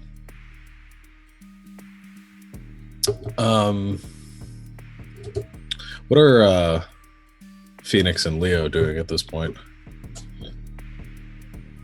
Do you want to go first, or? I can do, yeah. I had an idea for something. Go for it. I would like to go to the bar and get another drink after that kerfuffle. Fair enough. Excuse me? Birdie isn't there, so Phoenix, you are cruising for being strapped down, son. You know what though? I'm still gonna have you roll to act under fire on that. That's fine. It means I get another experience for it. Yeah. I need this open. Hecuba, stop him. Oh yeah, those of you who failed before, do you get experience for that? Yeah. Oh. Sweet. 10. 10. Yeah, you Gosh darn you. you're able to slip away the best you can. And go get yourself a drink from top of the line, or name the other one. End of the line. End of the line. Yeah, I'm going to the end of the line. I want to have a quick word with the bartender as well. All right.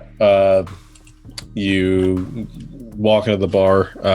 As you can hear Garrett sort of monologuing out in the open area of the train yard, and you walk in. Guy behind the bar sort of peers over your shoulder, says, everything all right out there? Just a bit of fuss with one of the dogs wanting some drugs. Nothing to worry about. But I got a question or two for you. Okay.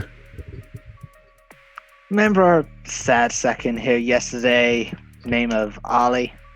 Yeah. I know Ollie. Well, I guess I knew Ollie. What did you know about him? Good enough guy. Wasn't really notable in many ways. Always paid his tab.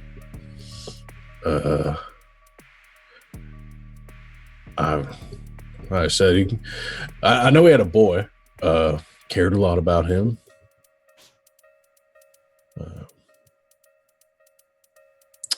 I don't know much else. He didn't really spill many of his problems to me. That's fair. That's fair. You know if he ever went anywhere?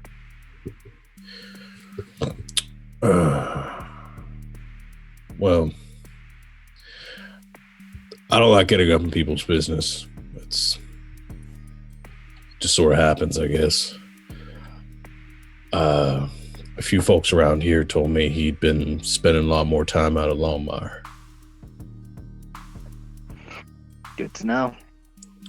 Again, I don't want to speak ill of the dead or his predilections, but apparently it was out of character for him. Some people were worried. They'll keep that in mind. I need something to get so off my back. Cheers, and I just down my drink and head back to the infirmary.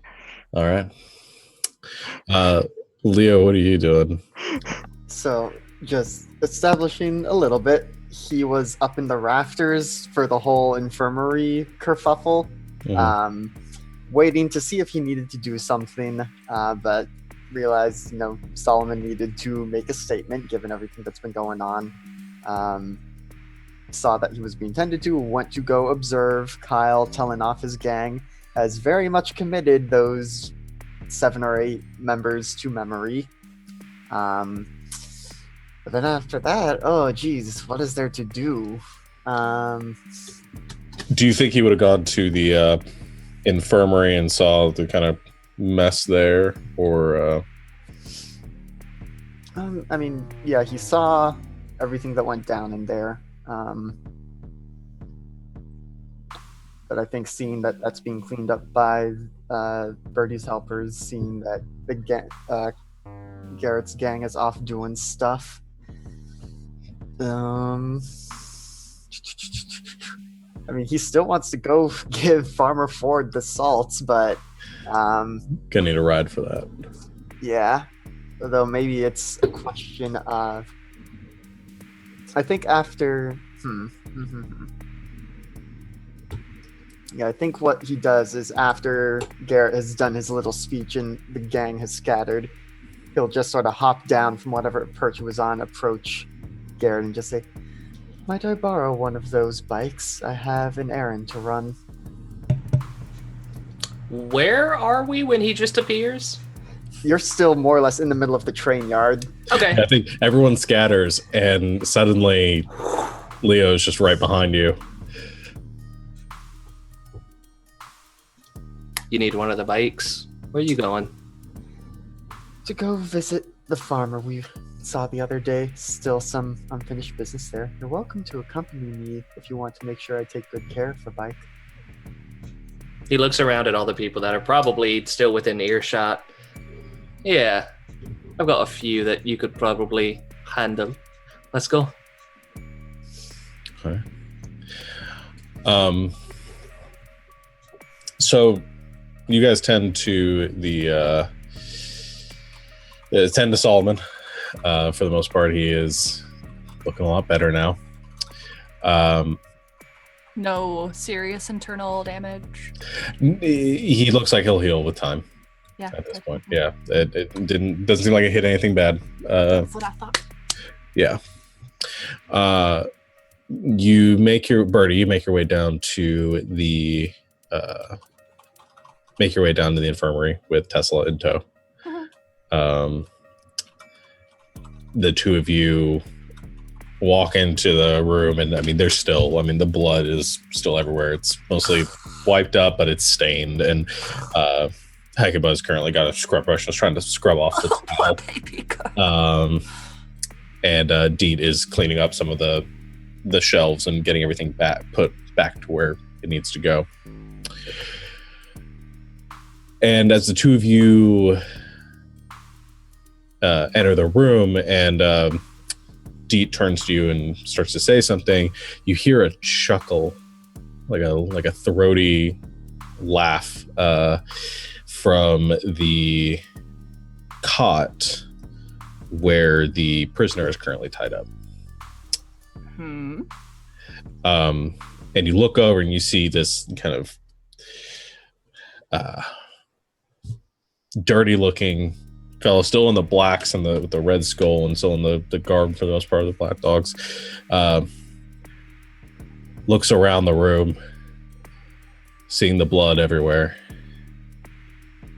and begins to sort of whisper like a prayer under his breath. And he says, "And there went out another horse that was red, and power was given to him that sat thereon to take peace from the earth, that they should kill one another."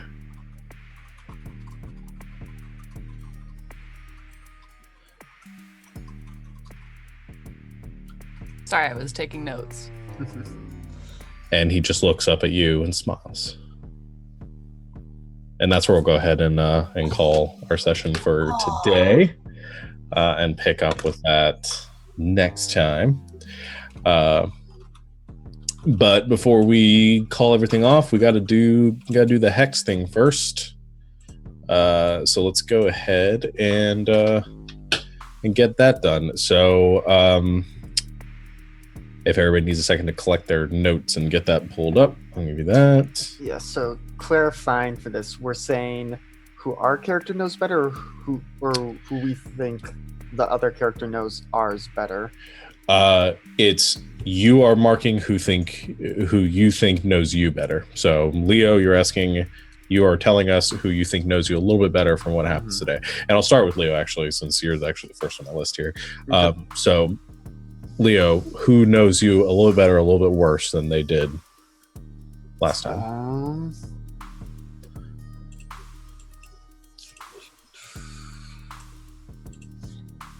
I don't know. I feel like Solomon knows me better based on the after battle report that I gave. Okay. So Solomon can mark +1 with Leo. Okay. Let's see. Tesla. I'm also going to say Solomon. Okay. Solomon can mark +1. Do you have a reason why you want to give, or no? I think he knows. Okay. I think based on the... I don't know. I think maybe he's starting to realize a little bit, or Tesla thinks he's starting to realize a little bit that she does actually like listen to him and take into account the things that he's saying and wants her to do. Yeah. All right. What about Birdie? This is a tough one. Can we skip me and come back to me? I'm still thinking. Okay. Solomon. For me, it was between Birdie and Garrett. I'm gonna pick Garrett though. All right. And Phoenix? Birdie, because I spent the last 12 hours or so-ish, for whatever reasons, in her care. I'd say she probably knows you a lot better than she did before. Yeah. Ugh. All right. And Birdie? Better and worse. Ugh. Oh, man. I'm trying to think about everybody who was there when this all went down. So it's like between Solomon and Tesla, and I guess Leopold for creeping in the rafters. It's between like literally everybody. Oh my gosh. I'm gonna say Solomon. Okay. And that's probably fair considering you did a lot of healing for Solomon too. Okay. So I remarked that. If it goes up to +4, you put it down to +1. You mark experience from that. I think that is it. Did Garrett say who knew him better? Did I do Garrett? Did I skip Garrett? Yes. I thought I asked Garrett. I thought he asked. Did he? I don't Raven remember your confirms it's answer. never No, you didn't. All right, Garrett. I must have. Oh, it's Solomon. Duh. Okay. You know what it was? Solomon chose you, and you're like right next to each other, on my screen here, so I just like boop a doop. Man, Solomon's just like racking up those hex. Yeah. And then obviously, I don't know has anybody marked an improvement yet, or I don't marked know how. Not a full improvement, but I had hex rollover last time. I mean, like, so nobody's actually gotten like the 5 bone herb. experience. I have this wealth roll that's supposed to happen at the beginning of the session if my hold is secure, but I didn't feel my hold was secure at the beginning based on everything, so I didn't roll it. Would I be able to roll that now, or do I need to wait till next time? You'll get to roll at the beginning of the next session. Okay. You're more secure now. And it didn't come. I was actually going to say something about it at the beginning of this one, but I forgot that. Yeah, I wasn't going to let you roll it anyway because your hold was not secure. Yeah. So as soon as I roll, well, depending on what's highlighted next time, actually, never mind. I'm like, I got 4 experience, and then all my hex are maxed or almost maxed. So if I know anybody with everyone, with everybody, yeah. Holy moly, such a hard holder over here. Yeah. Well, part of that is the hard holder starts. You know a little bit about everybody, and kind of like the brainer in that way, I think. And yeah. Yeah. Awesome. Well, I'm excited to see as we go with that. And we'll make a point at the end of the sessions if anybody does actually mark an improvement, that we go over that and talk about that a bit. But I think that is it for now. So we'll pick up this in 2 weeks, everyone, to see as mysteries still abound and dramatic relationships continue to unfold and people continue to shoot each other in the apocalypse. But thank you everyone for watching. Make sure you check out all our schedules for stuff below on the Twitch page. Make sure you follow us on or subscribe to us on YouTube to get entered, or so we can do our next dice giveaway and you can be entered in that. And I guess check us out for more video games throughout the week. I think we got Lynn's Day coming up, and Survivors Complex on Saturday. I think that's it. I don't have anything else. But until next time, good game and good night, Internet. Good night, Good night, Internet. Internet. Internet. Sweet dreams.